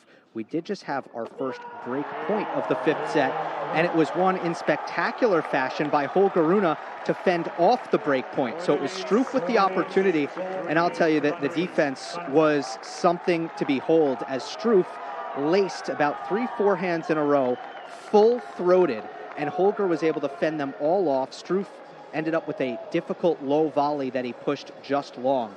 So we remain on serve. Scoreline in the fifth is now 4-3. And Abigail, I do want to answer the question that you asked Sophie a few minutes ago. Did I have this upset clocked? Sophie sort of did. I did not. Not now, if it were a couple years ago, I would have said, yup, Struff is very dangerous, but he's been so out of form at 35 years old, 10-18 on the year, 4-8 on hard courts, and against top 50 opponents in 2025, he's 2-11. That is to say, it's just good to see Struff back to where we know he can be, because, you know, for so many years he was a top 50 player and a dangerous one at that.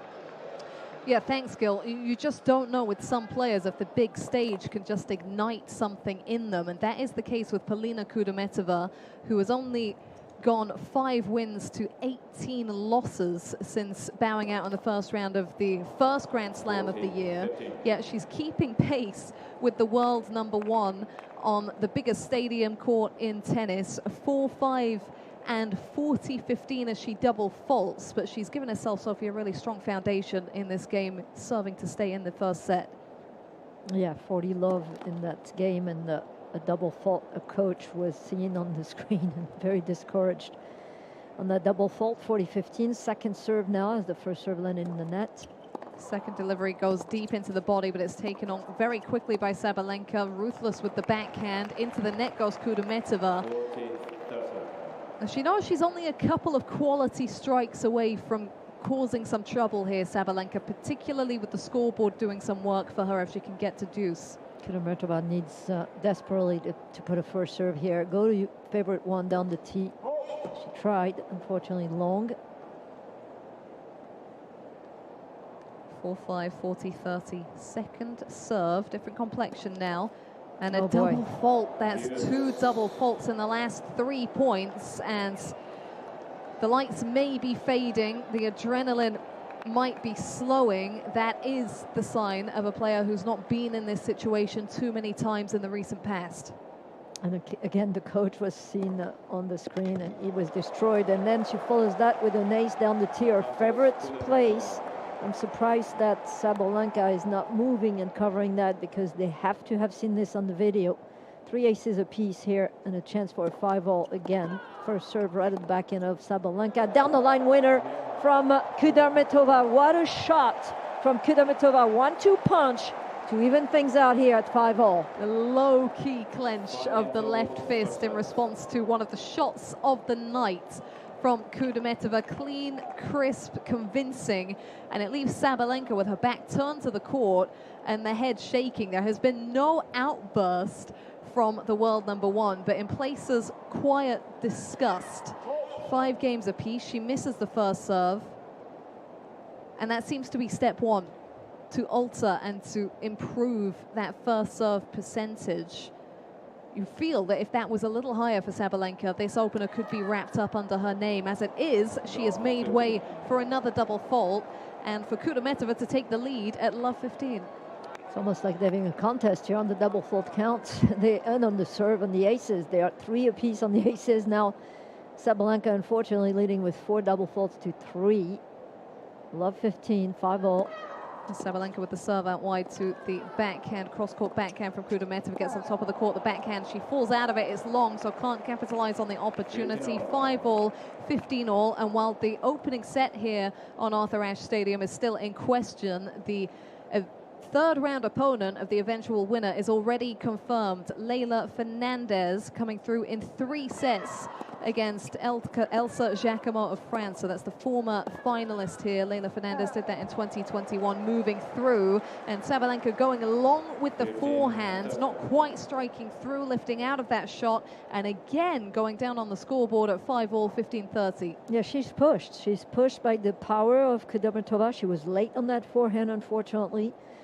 And hence the unforced, that was 16 for Sabalenka.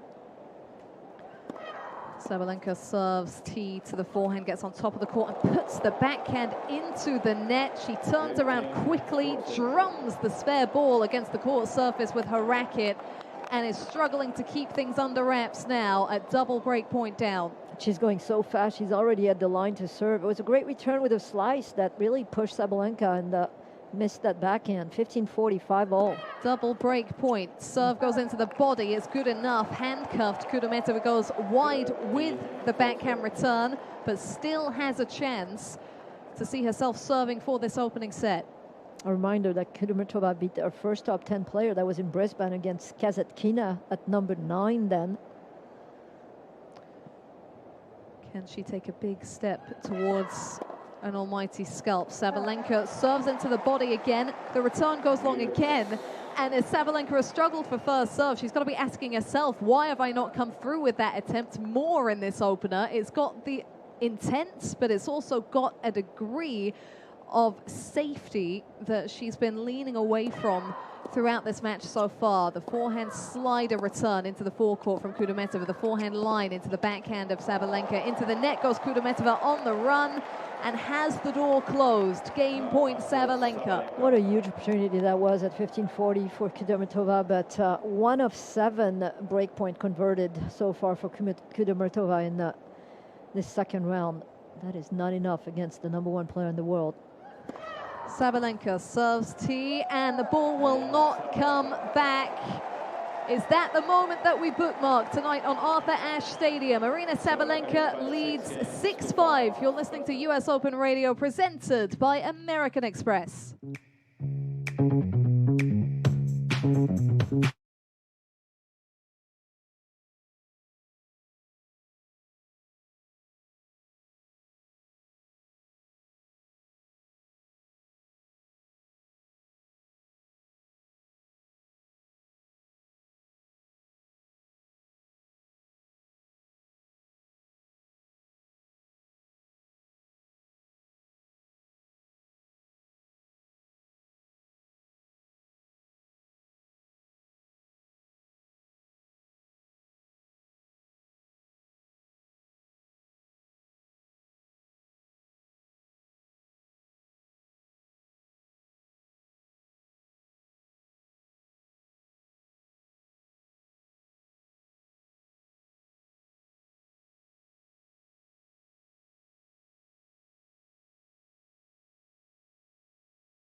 This is US Open Radio, presented by American Express.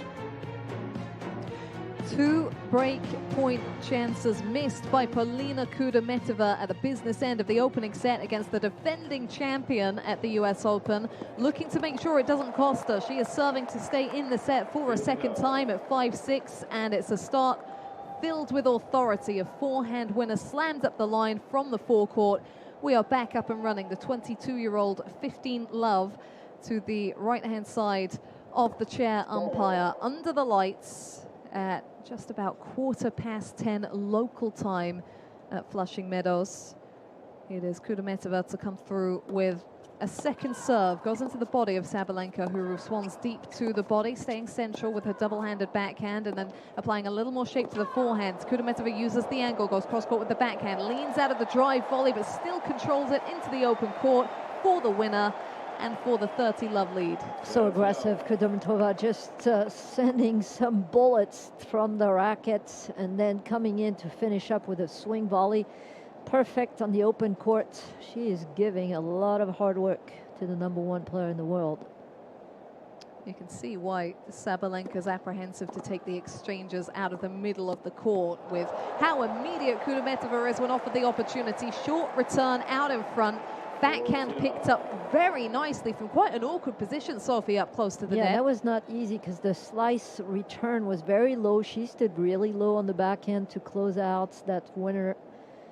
Cross-court, Kudermetova, 40 love, a chance to even things out and push it to a tiebreak. Second serve. I think tiebreak should be fitting in the way they both played in this set. 50 minutes played exactly. Sabalenka takes a backhand deep into Kudermetova, who just can't quite channel through on her own backhand, puts it into the net, tucks the single chain under her collar. So is she going to go to her favorite T serve? See if that happened. The last one was wide. Sabalenka puffs out of breath. Yeah, she was going right there on the middle line. Unfortunately missed it. Second serve, 40-15. Sabalenka stays just behind the baseline to receive, chops back a forehand. Kudermetova back behind. Sabalenka reaches for the forehand, offers the high ball. It does find the baseline, so reset here. Kudermetova at the baseline with a backhand cross-court. Good angle. Backhand slice from Sabalenka. It pulls Kudermetova to the forecourt. Time on the ball for Sabalenka. Puts the forehand back behind. One of the better points that she has played tonight to stay in touch with Kudermetova leading at 40-30. Look, earlier it was a 2.9 shot rally average, and comparing to last night when we watched Coco Gauff against Tomljanovic, it was 6.2 shot rallies.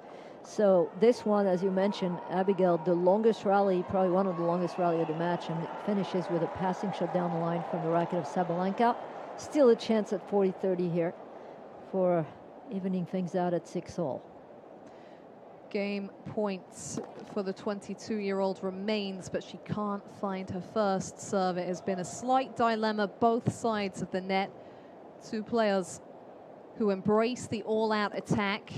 Kudermetova puts the ball middle of the box, and Sabalenka might be looking back at some of her missed second serve returns if this first set goes the other way, because the backhand goes long and the breaths are deep once more as she turns to face the backboards. Tiebreak will decide this first set of the final match of the day on Arthur Ashe Stadium. Yeah, I think well-deserved, really, the play that Kudermetova, and if you thought about if she had been able to break the serve, she could have had the set in her pocket by now, but none of that. Here we go then, Sabalenka, ace out wide. Number 4 of the match to get this tiebreak up and running. Again, she blows out a deep breath. She tells herself to come on. She clenches her fist. 17-2 as far as the record for Sabalenka in tiebreak this year. 2-2 on the other side, so we know who is feeling more comfortable with playing tiebreaks right now. Definitely Aryna. Yeah, you fear for Kudermetova in the tighter scoring format with the lack of matches and the lack of wins behind her. She goes middle of the box to the Sabalenka backhand, and she lifts immediately out of a backhand that she was making with her eyes closed just a handful of minutes ago. First mini break for Sabalenka at 2-0. Exactly the same amount of unforced errors for winners for Kudermetova, 14. First serve up the tee. This one anticipated by Sabalenka, but her two-hander goes middle of the net, and she berates herself as she turns around and just replays, acts out how she would have liked to play that backhand return. Still got the mini break though, so important to just move on, as she's done many, many times before. The woman who has twice been a finalist at major events this season and fell in the semi-finals to Amanda Anisimova at the Championships Wimbledon. Serves tee, Sabalenka cross-court forehand into the forehand of Kudermetova, keeps the ball out in front, back behind is brilliant, takes a bit of length off Sabalenka for an untouchable angle, and there are nods of approval from the coaching camp as she moves to 3-1. Smart play, just wrong footing Kudermetova with a really, really good angle off the forehand cross-court. Enough topspin to clear the net. Very well done. Sabalenka looking to grow the leads, but now having to do so with the second serve. Touched her forehead for a moment between deliveries. Now she'll attempt the seconds. Out wide to the forehand. Down the line, lightning bolt from Kudermetova.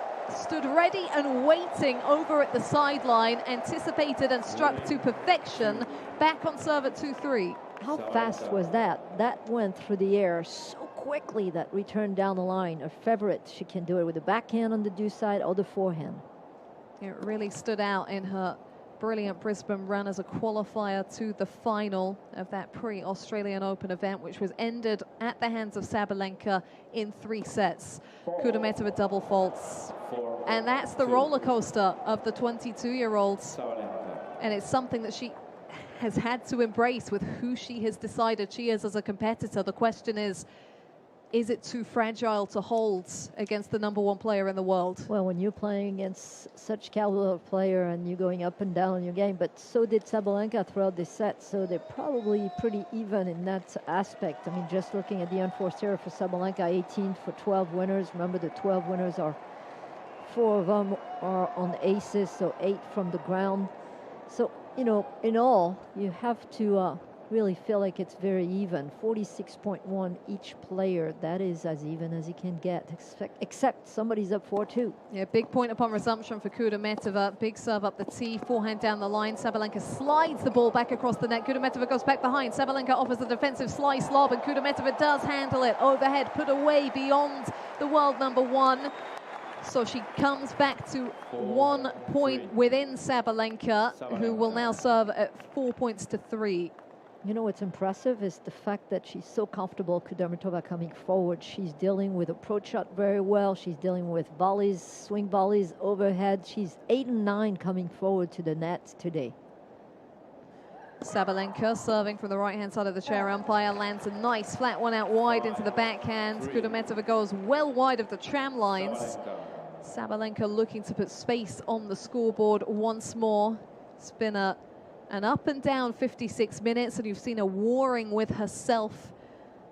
But she knows if she can lock in for the next couple of minutes, then recent history does not matter. Second serve to come.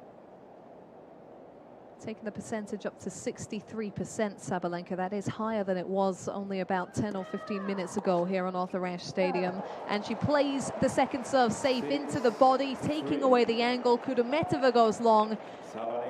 57 minutes played, and it's triple set point for Aryna Sabalenka. Adjusts her hair in the tight bun and stands astride, waiting to receive. Forehand pick up to the feet, cross-court forehand from Kudermetova, facing triple set point here. Sabalenka can only dig the backhand wide as the ball barely finds the baseliner, and she laughs Sabalenka. Yeah, that was a great depth. I mean, you can't play it any better than this. Second set point. Kudermetova serving at 4-6 in this tiebreak. Can she fend off another? Clips the net cord as she targets her favorite tee serve, so she might have to rethink that one, the world number 67.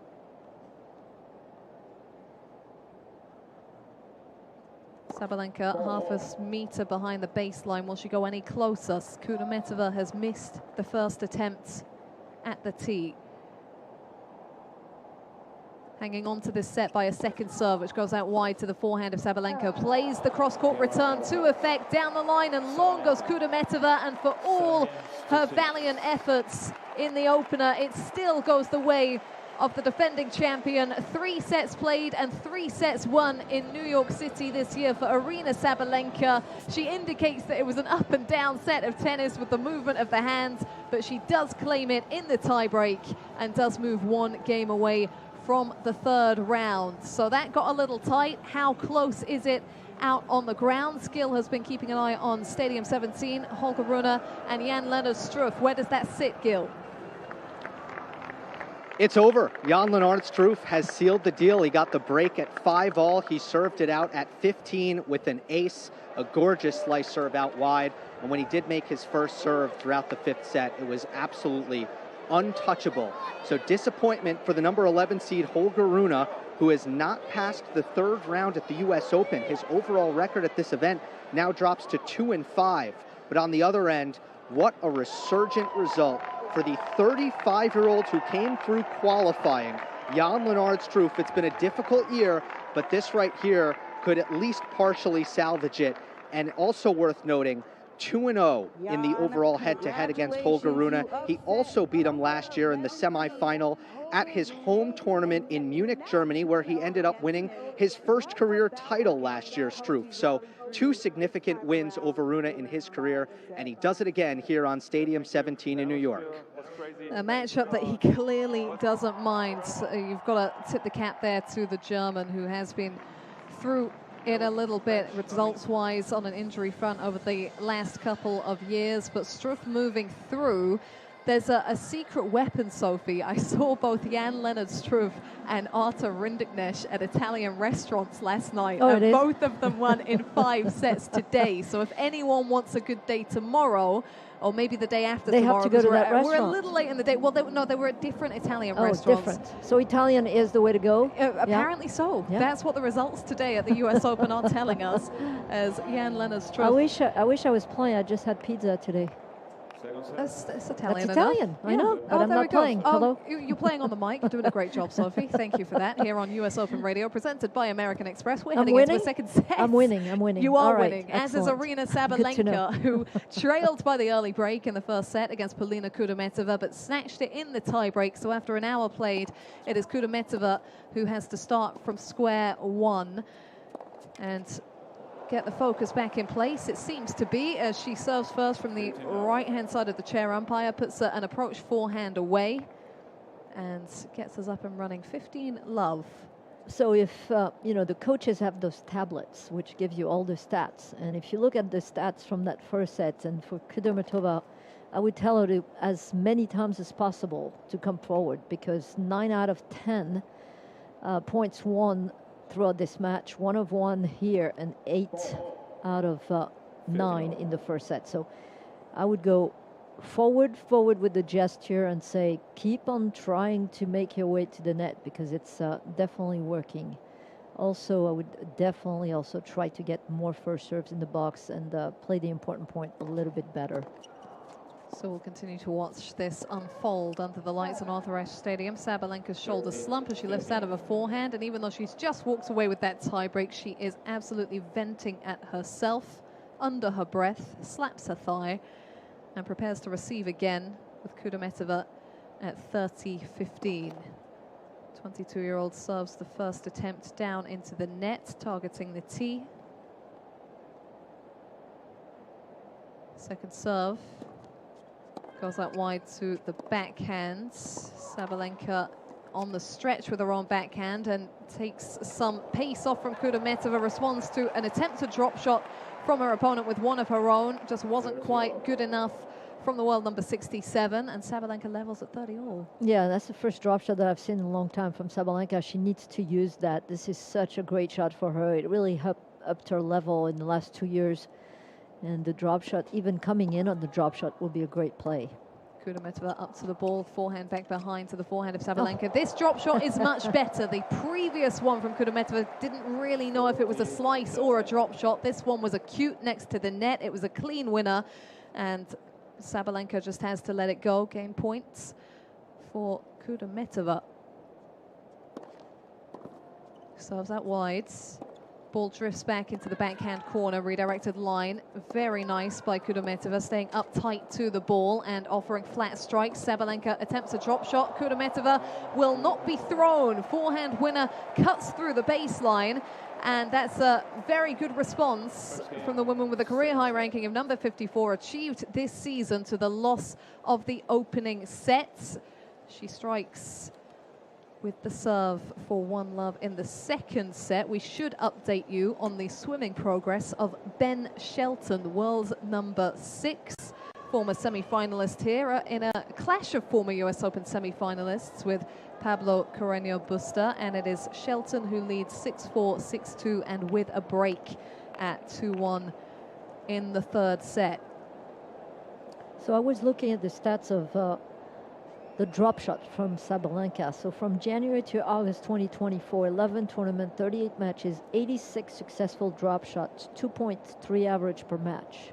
From January to August 2025, 10 tournaments, 40 matches, 99 successful drop shots, 2.5 average per match. So that number and those numbers are going up. That means that she's definitely using it more and more, just because it's such a weapon with the amount of pace that she puts in the ball. Everybody's backing off the baseline, waiting for like this really, really striking shots. And when she hits that drop shot off the forehand or backhand, you basically have no way to get there.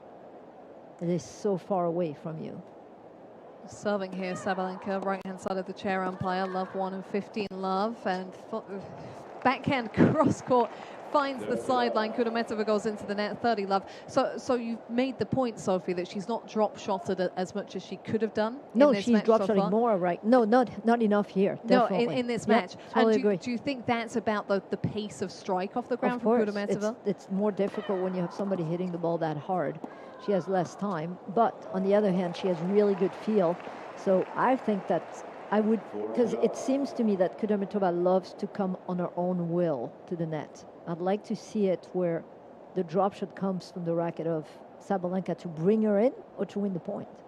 She's got triple game point here, and she doesn't even have to think about what she wants to do off the ground, Sabalenka, because the tee serve is too accurate, too clean, and more than good enough for one game apiece in this second set. If you look at the numbers on her serve, I think the serve really saved the day for her in the tiebreak as well, and throughout the first set. That's the first serve percentage. The first serve when it's in the box. I mean, she has been impeccable. 83% of the serve point won when it lands in the box. That's a really good number. Yeah, just 6 points lost behind that first delivery in the entire match. Kudermetova looking to keep the scoreboard on Sabalenka in this second set. 15 love with a big first strike of her own. Can't find it on this occasion, though. Goes long and wide to the Sabalenka backhand. Up goes the toss, in goes the serve at the body. Backhand taken cross-court by Sabalenka, looking to stay tight to the baseline, but just rolling along with the forehands. Rolls her eyes a couple of times, Sabalenka, whose racket is very impressive. It's black, but it's got little spray-painted bits of neon orange and pink, which ties it in nicely with the black and pink dress that she's wearing. Very fashion conscious with the sparkly dangling earrings and the multiple chains around her neck. Bit of black and pink on the soles of her white trainers as well, which stay a half meter behind the baseline to receive the second serve, puts it in at the feet of Kudermetova, now slices a backhand even deeper to the shoelaces, and Kudermetova can only put a forehand into the net. So Sabalenka on the board in this return game, 1-all, 30-15. First serve percentage, again, is going to be key here. And she loves to go to the tee on both sides. Kudermetova, I haven't seen one slice serve. Have you? I don't think so. On the deuce side, at least, I haven't seen any. Going to the ad side, second serve. Does she have a slice serve? I think that, you know, I do believe that all of them do, personally. And she does use the kick here. Second serve out wide. Backhand play with margin down the line. Sabalenka takes advantage with a nice angled forehand. Now drives the forehand down the line. Kudermetova with the slice to neutralize. And Sabalenka with time on the ball goes inside in, puts away the winner, and has got her breath right on the neck of Kudermetova at 30-all in this return game. And you can tell that she's a little bit more relaxed. The arm is floating through and accelerating much better from Sabalenka. At least in this point, it's probably helpful to win the first set, get a little bit of the nerves out. Tee serve from Kudermetova. The backhand cross-court is read by Sabalenka, so Kudermetova rushed for time as she's forced back to the baseline, and the backhand, as a result, on the stretch, is into the net. This has been a quality handful of points from Sabalenka to turn the game around, and she has a breakpoint opportunity. Slight squint from Sabalenka as she keeps shoulders up. Single gold chain dangling off her left wrist as she stares down the court and watches a first serve drift long of the tee from Polina Kudermetova. Break point, second serve, double faults, and that is accumulated pressure. Sabalenka strikes early in this second set, the first under her belt, and the defending champion in a very strong position now. You're listening to US Open Radio, presented by American Express.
Back with you at Flushing Meadows on US Open Radio, presented by American Express. And we're going to touch down at the Louis Armstrong Stadium. It is going very nicely in second round action for number 6 seed Ben Shelton in a clash of former US Open semi-finalists that occurred for Shelton a couple of years ago in 2023.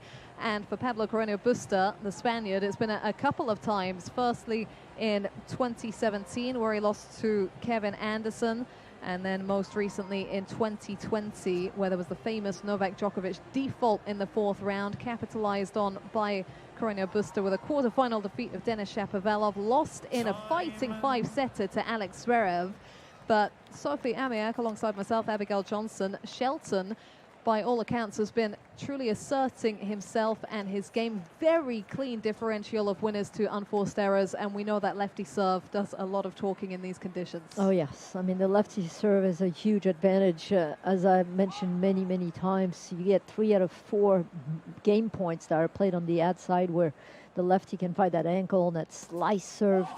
And it's very, very dangerous, but he's also has one of the best acceleration and arm in the game. And, you know, it's like the pitchers, you know, in baseball. That's, you know, you look at how relaxed and how elasticity is creating the pace. And, oh, boy, does he have that arm to throw a ball very fast with that racket head. Here we're seeing it now. Shelton on top of the baseline, left-hand side of the chair umpire on the second show court. Carreño Busta with the cross-court backhand and looking to stay with the American at the baseline. Length of shot from Shelton and just lifts out of a forehand, so it is love 15. We're going to linger here on Louis Armstrong Stadium because the trainer has emerged onto court for Polina Kudermetova on Arthur Ashe Stadium. It was tough to notice if anything was physically wrong with Kudermetova because she's had that all-out attack from the offset that we know is in her DNA. So she's at the sit-down, just having been broken by world number 1 Aryna Sabalenka in the second set. So it's a set and 2-1 in the favor of the defending champion. It seems to be a right knee problem for Kudermetova, probably going to be taped with kinetic tape, as Sabalenka is herself waiting and walking on the court. But if there's a little bit, medical timeout, then it's going to take a little bit of time. So good for her to keep moving. But back here on Louis Armstrong Stadium, it's suddenly getting away from Ben Shelton. The off forehand flies wide of the court. It was played shortly behind a second serve from the number 6 seed. He just towels down his face with the bottom of his tank top. It's grey up on top of the black shorts. Bounces his racket frame against the court for a moment, Shelton. Now around 42 minutes played. These best of 5 set matches are a long time to maintain the level, maintain the concentration. And it's been all Shelton so far. Kick serve out wide to the forehand of Pablo Carreño Busta, who is rallying from deep and getting away with it. Forehand inside in, and that is 3 missed forehands in this game from Shelton. We jinxed this match, Sophie, by dropping in. It's triple breakback point. Yep, this is not far from over, especially if he's having a little bit of a lapse right now, which it seems that what's going on for Shelton. Triple break points. Pablo Carreño Busta in a very colorful multi-printed shirt, stays behind the baseline and watches a first serve go long. So a second serve offering for the Spaniards at triple break point. Takes the backhand up the middle of the court. Shelton with an approach on the forehand middle. The volley onto the sideline. He leaps into an overhead and puts it into the bottom of the net. A very disjointed service game from Ben Shelton. Sees the 2-time former semi-finalist, the more solid of the two, back on serve in set number 3. Well, you have to give it to Carreño Busta, what he was able to get back. That volley was a tough ask. And the lob was even more special from the racket of the Spaniard. And now on even terms here, 3-all in this third set. Shelton 6-4, 6-2. Pretty quick sets back-to-back, 37 minutes, 42 minutes, and now they're in 24 minutes in this set. Medical timeout ongoing for Kudermetova now on Arthur Ashe Stadium. The clock ticking down. And it was for Carreño Busta, but if he can hold this service game on Louis Armstrong Stadium, could have Ben Shelton in a spot of bother. Down 2 sets to love, but 3-all and serving. The Spaniard takes a forehand middle into the body of Shelton, who manages to find the sideline with an off forehand, and the forehand response of Carreño Busta is long. Yeah, and you would think that, you know, Shelton was on its way to finish this match really quickly because he did break the serve of Aryna Sabalenka in the opening game of the third set. And it took a little while for Aryna Sabalenka to just break back. So definitely a little bit of a letdown from the American. Serve from Aryna Sabalenka goes cross-court backhand into the forehand of Shelton, looking to rally from on top of the baseline, pulled across it and takes a little bit of length off the forehand. The cross-court forehand played with a bit more shape into the backhand of Shelton, who slices to neutralize. A bit more width on the approach forehand from Aryna Sabalenka. Then he opens up the court with the off forehand into the forehand of Shelton, but he never quite closed Aryna Sabalenka, and the backhand line is wide, meaning that the advantage once again swings in the direction of Shelton at love 30. Yeah, and I think that, you know, it looks like Shelton is a bit passive. I mean, with his play, except for that forehand cross-court that he put a little bit more oomph on it and eventually won the point. They're back on court, Sabalenka and Kudermetova on the ash. I guess Kudermetova was taped on her knee. That was her right knee. So Sabalenka serving there and up. Aryna Sabalenka serving on Louis Armstrong Stadium and facing the deficit. Plays the forehand deep into the body of Shelton. And it's the backhand slice and response from the American. He's very quickly over to cover his two-handed backhand cross-court into the forehand of Aryna Sabalenka. Off forehand back behind from Shelton. Cross-court forehand into the two-handed backhand of his opponent. Now will come with a forehand slice. Redirected backhand up the line from Aryna Sabalenka. Just really struggling to find ways the Spaniard past Shelton. And the result ultimately is a cross-court forehand into the net. Shelton has not blinked. His face is beaded with sweat, but triple break back points for the American to reclaim his advantage. You gotta love the way that he's playing it right now tactically. Shelton using a ton of slice backhand to the forehand of Aryna Sabalenka. Doesn't like to have that ball that low. He's got a pretty advanced, I would say, Western grip, so it's difficult to get the racket head below the level of the ball when the ball is really sliced and low. 3 break points for the American. First serve in the net from the Spaniard. So a second delivery, all that is keeping Pablo Carreño Busta in this game. He goes out wide to the forehand. Down the line goes Shelton. Will the ball come back and play? Yes, it will. It floats, but it's a ripper inside in from Ben Shelton, who does not break stride as he turns, goes to the sit-down. Applause from the coaching camp, led by Dad Brian Shelton, and it is the 2-0 and a break advantage in the third, retrieved by Shelton at 4-3. So that's Louis Armstrong Stadium, the second of the show courts. Play back up and running on Arthur Ashe Stadium. Polina Kudermetova with her knee taped, and a change in fortunes immediately. 2-1, 15-40. Sabalenka here, who tried to keep the blood flowing and tried to stay in her zone as she stood up on the court during the medical timeout, facing double break back points and having to combat with a second serve here.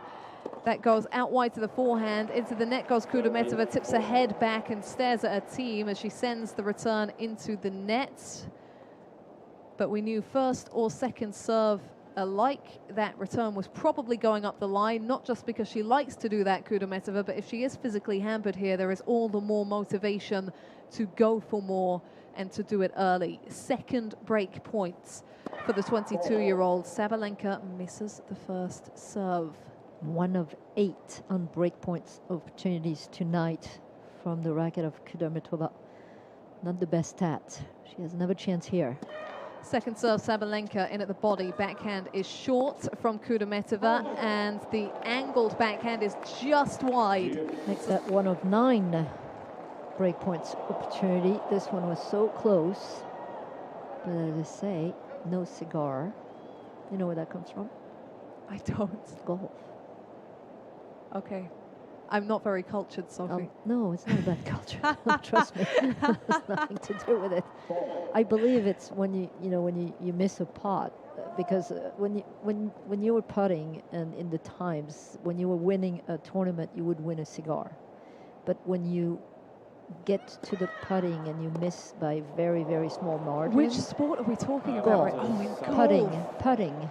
I thought you said gold, and I thought you were talking about a movie. And I thought, no. Sophie, golf. I live under a rock where those things are concerned. Okay, so we're talking about a sport, and the sport is golf, and I've not heard this terminology. Okay. So what happened is if you miss the putt by a margin, is say close, but no cigar, because you used to win a cigar when you won a tournament in golf before. That's where it comes from. That's my bit. That's what I heard. Bit of learning for the day at quarter There to you 11 go. local See? time in New York City. Sabalenka has game point, and she's got to close it out with a second serve. She'll do so. It's a slightly laboured backhand cross-court return into the middle of the net from Kudermetova. Early burst of energy in that return game, but adrenaline subsides and Sabalenka climbs. A set to her name in the tiebreak, the opener, and 3-1 now in set number 2. I am not completely convinced on how Sabalenka is playing right now. If she wants to go all the way in this tournament, she's going to have to elevate that level of play, because Kudermetova is kind enough to not put as much pressure as she could because of the amount of opportunity that she had. I mentioned, obviously, the opportunity on break points. 1 of 9. Only one time did she take the serve of Sabalenka.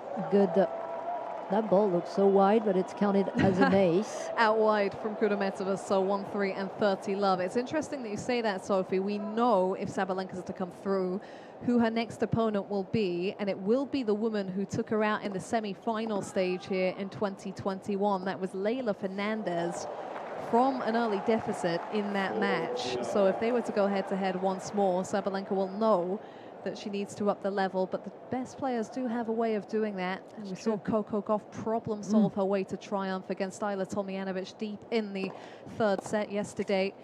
Forehand inside in from Sabalenka, forehand into the net from Kudermetova, so triple game point for the 22-year-old, becomes just the 2, but still in a good position to just stay in touch with Sabalenka in the second set. 1-3, 40-15. Second serve required. Neither player hitting the 60% mark of first serves landed, which is at a minimum where the players want to be. The backhand played with margin from Kudermetova, the forehand taken with aggression on the stretch, but it doesn't finish the job. Sabalenka responds, Kudermetova goes into the middle of the net, and if Sabalenka can win the next point and get to deuce, then the world number 67 is in a fair amount of trouble. She did it again in this point. Sabalenka going behind the body of Kudermetova, wrong footing her, and forced the error. She just can't land a first serve right now, Kudermetova. That one considerably long of the box. The woman in lilac serves a second into the body. The backhand deep to the feet from Sabalenka. The forehand inside into the forehand of her opponent, playing and ripping the ball deep to the baseline. Kudermetova with good margin. Sabalenka goes for a little more cross-court, opens up the line and puts the backhand into it. That is quality from the defending champion, and she does take herself to deuce. Now that's vintage Sabalenka right there, just able to cut that ball off. The angle from the backhand cross-court was short. She moves inside the court and throw that backhand with all her body and her length, extending the arm through the ball to finish down the line winner. At deuce, or 40-all, should I say. And one first serve long from Kudermetova, second serve. In the net, double fault. It is now a chance for Sabalenka to break and take a really bigger lead here of 4-1. After being up 40 love in this game for Kudermetova. Well, the moment Sabalenka got to deuce, that finish line just looked so far in the distance for Kudermetova, with the situation now with her right knee taped. She invested a lot into the early stages of the previous return game, but didn't capitalize, didn't get the break back. She's gone big on the second serve up the tee here, but the forehand also big is down into the net, and this is Aryna Sabalenka's match to take. She is a set to the good, and she has the double break advantage at 4-1 in the second. You're listening to US Open Radio, presented by American Express.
Louis Armstrong Stadium could set the scene for a second-round victory for Ben Shelton within the next few minutes. The American number 6 seed serving for the match, and it's a roar of triumph as the forehand winner finds the corner.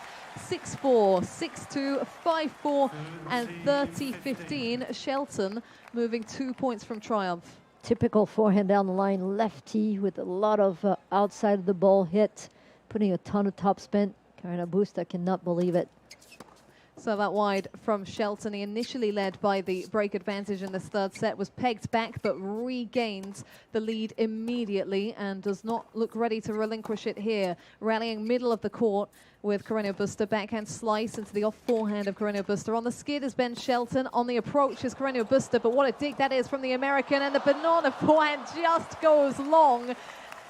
You would have backed him to find his way back into it, Shelton. Not to be on this occasion. Carreño Busta has a half chance of staying alive at 30 all. Yeah, and that's exactly what he's trying to do, staying alive right now. But he's one hell of a competitor, Carreño Busta. We've seen matches and long matches. Does he have the stamina, the strength to keep going here? 30 all, 5-4, 2 points away from victory. Shelton serves out wide to the forehand of Carreño Busta. The backhand back behind on top of the baseline. Shelton dictating, taking the ball early. Good length of shot though into the body, and the forehand will wrap long from Shelton.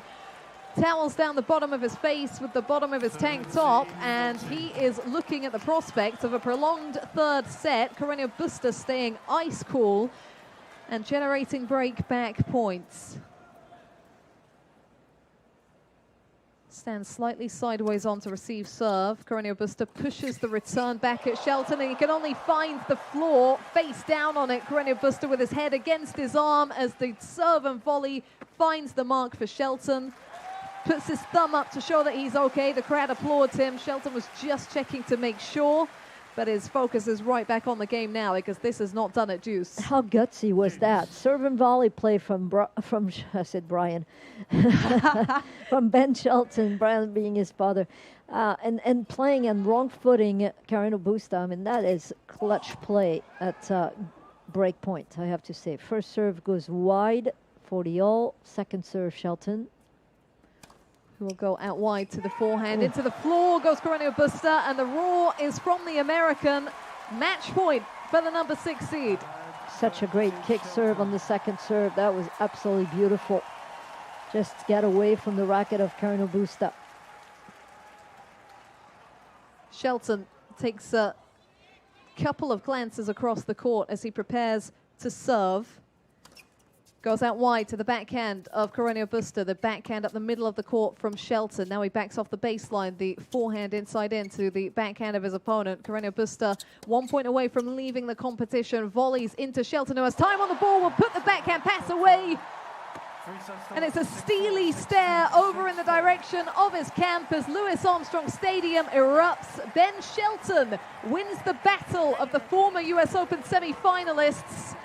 And now he beckons with the racket and puts a forefinger to his ear to summon the appreciation from the adoring fans in the Louis Armstrong Stadium stands. He's beaten the 2-hour mark, 1 hour and 58 minutes to wrap up a straight set's conclusion, meaning that Ben Shelton is yet to drop a set heading into the third round. Very nicely done, Sophie. Yeah, I thought that was a great way to finish up in 3 sets and not have to be pushed. And especially on the clutch time where he was facing break points, the serve and volley going right behind Carreño Busta.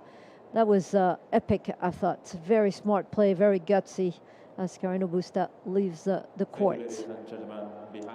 He'll be happy, Ben Shelton, to get to bed at a semi-decent time. Yes, really. For a night match at the US Open. We haven't quite hit 11 p.m. local time.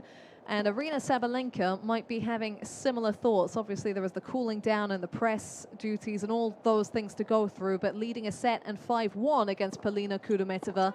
The end is now in sight. 30-15, Kudermetova serving left-hand side of the chair umpire. The forehand floats long. Did have the trainer on Kudermetova at 2-1 in the second set. Had chances to immediately break back, but she is yet to win a game since that medical timeout, and she's now 2 points away from surrendering this match. First serve into the net. Sabalenka cutting a much calmer figure right now. The 27-year-old on Arthur Ashe Stadium stands just behind the baseline to receive. Kudermetova goes tee. Sabalenka slices. Kudermetova comes with a drop shot. It veers away from Sabalenka, and off the back of that side spin, she can only shovel the ball into the net. Moment of inspiration from Kudermetova, still thinking her way through this.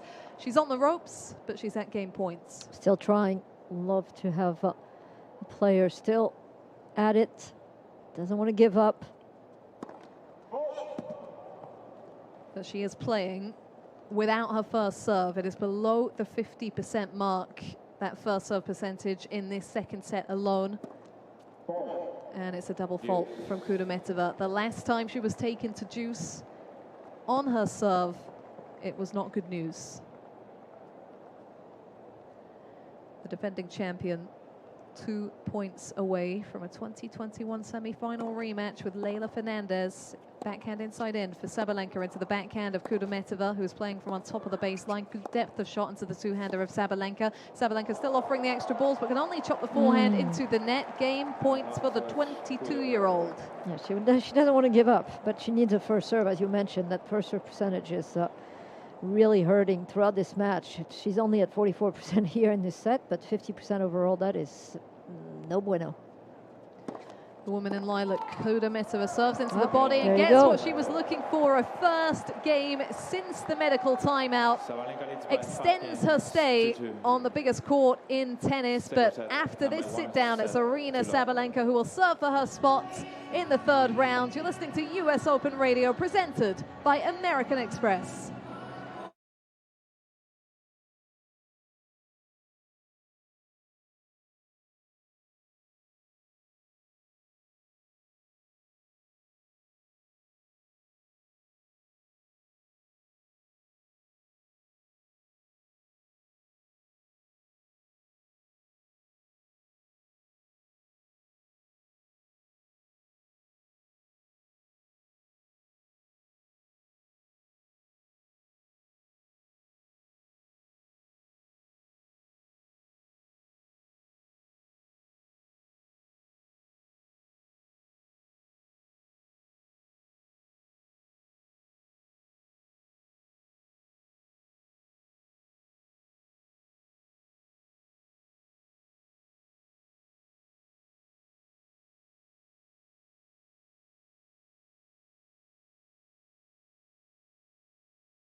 Aryna Sabalenka has not lost before the semi-finals here in New York City since back-to-back second-round defeats in 2019 and 2020.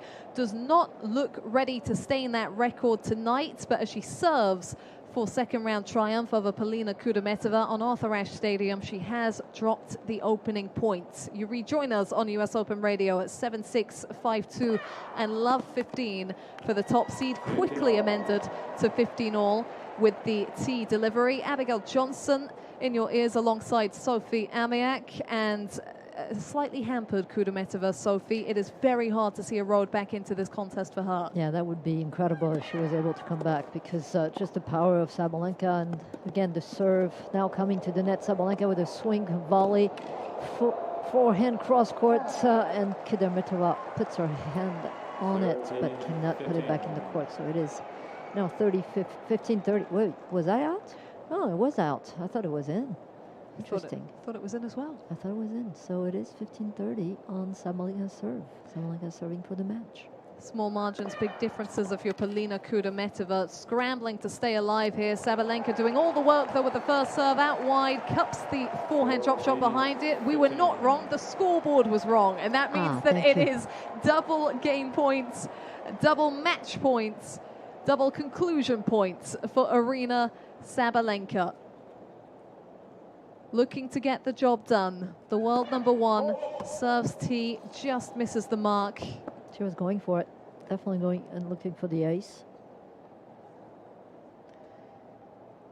Second serve for Sabalenka goes in at the body. The backhand goes long of the baseline from Polina Kudermetova, who fought valiantly in an almost hour-long opening set, but it's Aryna Sabalenka who steadies the ship, wins in straights, embraces Polina Kudermetova, and seems to ask about the right knee, which was seen to by the trainer at 2-1 in the second set. But it's Sabalenka saluting, it's Sabalenka blowing kisses, and as is a familiar sight in New York City, it is Sabalenka moving into the third round.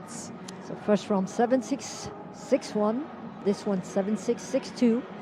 She's obviously getting her practice in the tie breaks, which now she's 18-2 this year, Incredible. which is pretty incredible stats, to say the least. I think the serve saved her tonight, especially the first serve, .1, 78% in this match. Pretty good numbers. Of course, the unforced errors and winners. The tally is very close, 22 unforced to 18 winners. When that is close, she's dangerous. 34 unforced for 24 winners for Kudermetova. So we'll hear from the winner, the defending champion, very shortly. That is 15 of her last 16 matches at the US Open claimed by Sabalenka, who did taste the bitterness of runner-up finishes before claiming the trophy here.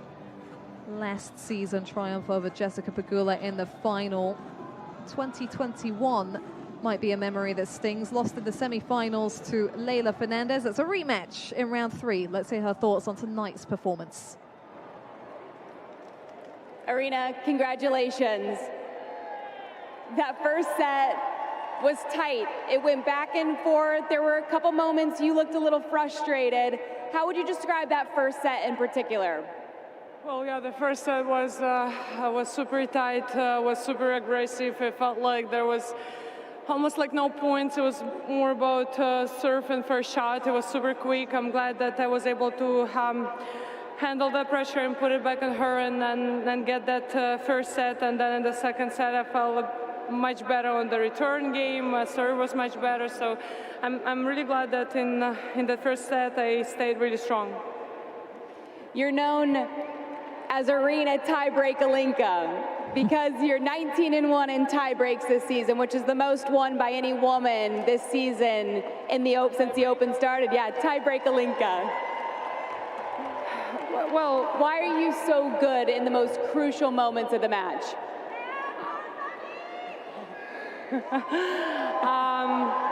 Honestly, I don't know. I'm just trying to stay aggressive. I'm trying to fight for every point, and I know that every point is can be a key moment of the set. So I'm just trying to stay strong, and I'm just trying to play aggressive. You're trying to repeat back-to-back US Opens. What's the key to making a deep run here in New York? I think I have to focus on myself, and I know that if I'll be able to bring my game, if I'll be able to fight for every point, I know that I'll have my chances. And all I try to do is focus on myself and bring the best fight possible every time I'm out here playing in front of you all. Thank you. We wish you the best luck moving forward. Thanks, Aryna. Aryna Sabalenka. Well, the Tiger roared in the tiebreak, and she roared to the finish line. 7-6, 6-2. Sabalenka moves through, and 2020, the last time she fell at the second round of this event. She is a different player since then. Multi-time Grand Slam champion and defending here in New York. Oh, it's a big deal, Sophie, for Sabalenka. She's been head and shoulders on the tour for a good 12 months or so now, at the top of the rankings by several thousand ranking points. And she's been so close this season, heartbreakingly close to a third successive Australian Open at the beginning of the year. Then a really tricky match against Coco Gauff at Roland Garros. It just adds a little bit of extra weight to this final chance in 2025 for Sabalenka to actually claim a major trophy. Yeah, she's very angry and hungry, to say the least, to try to get a trophy here.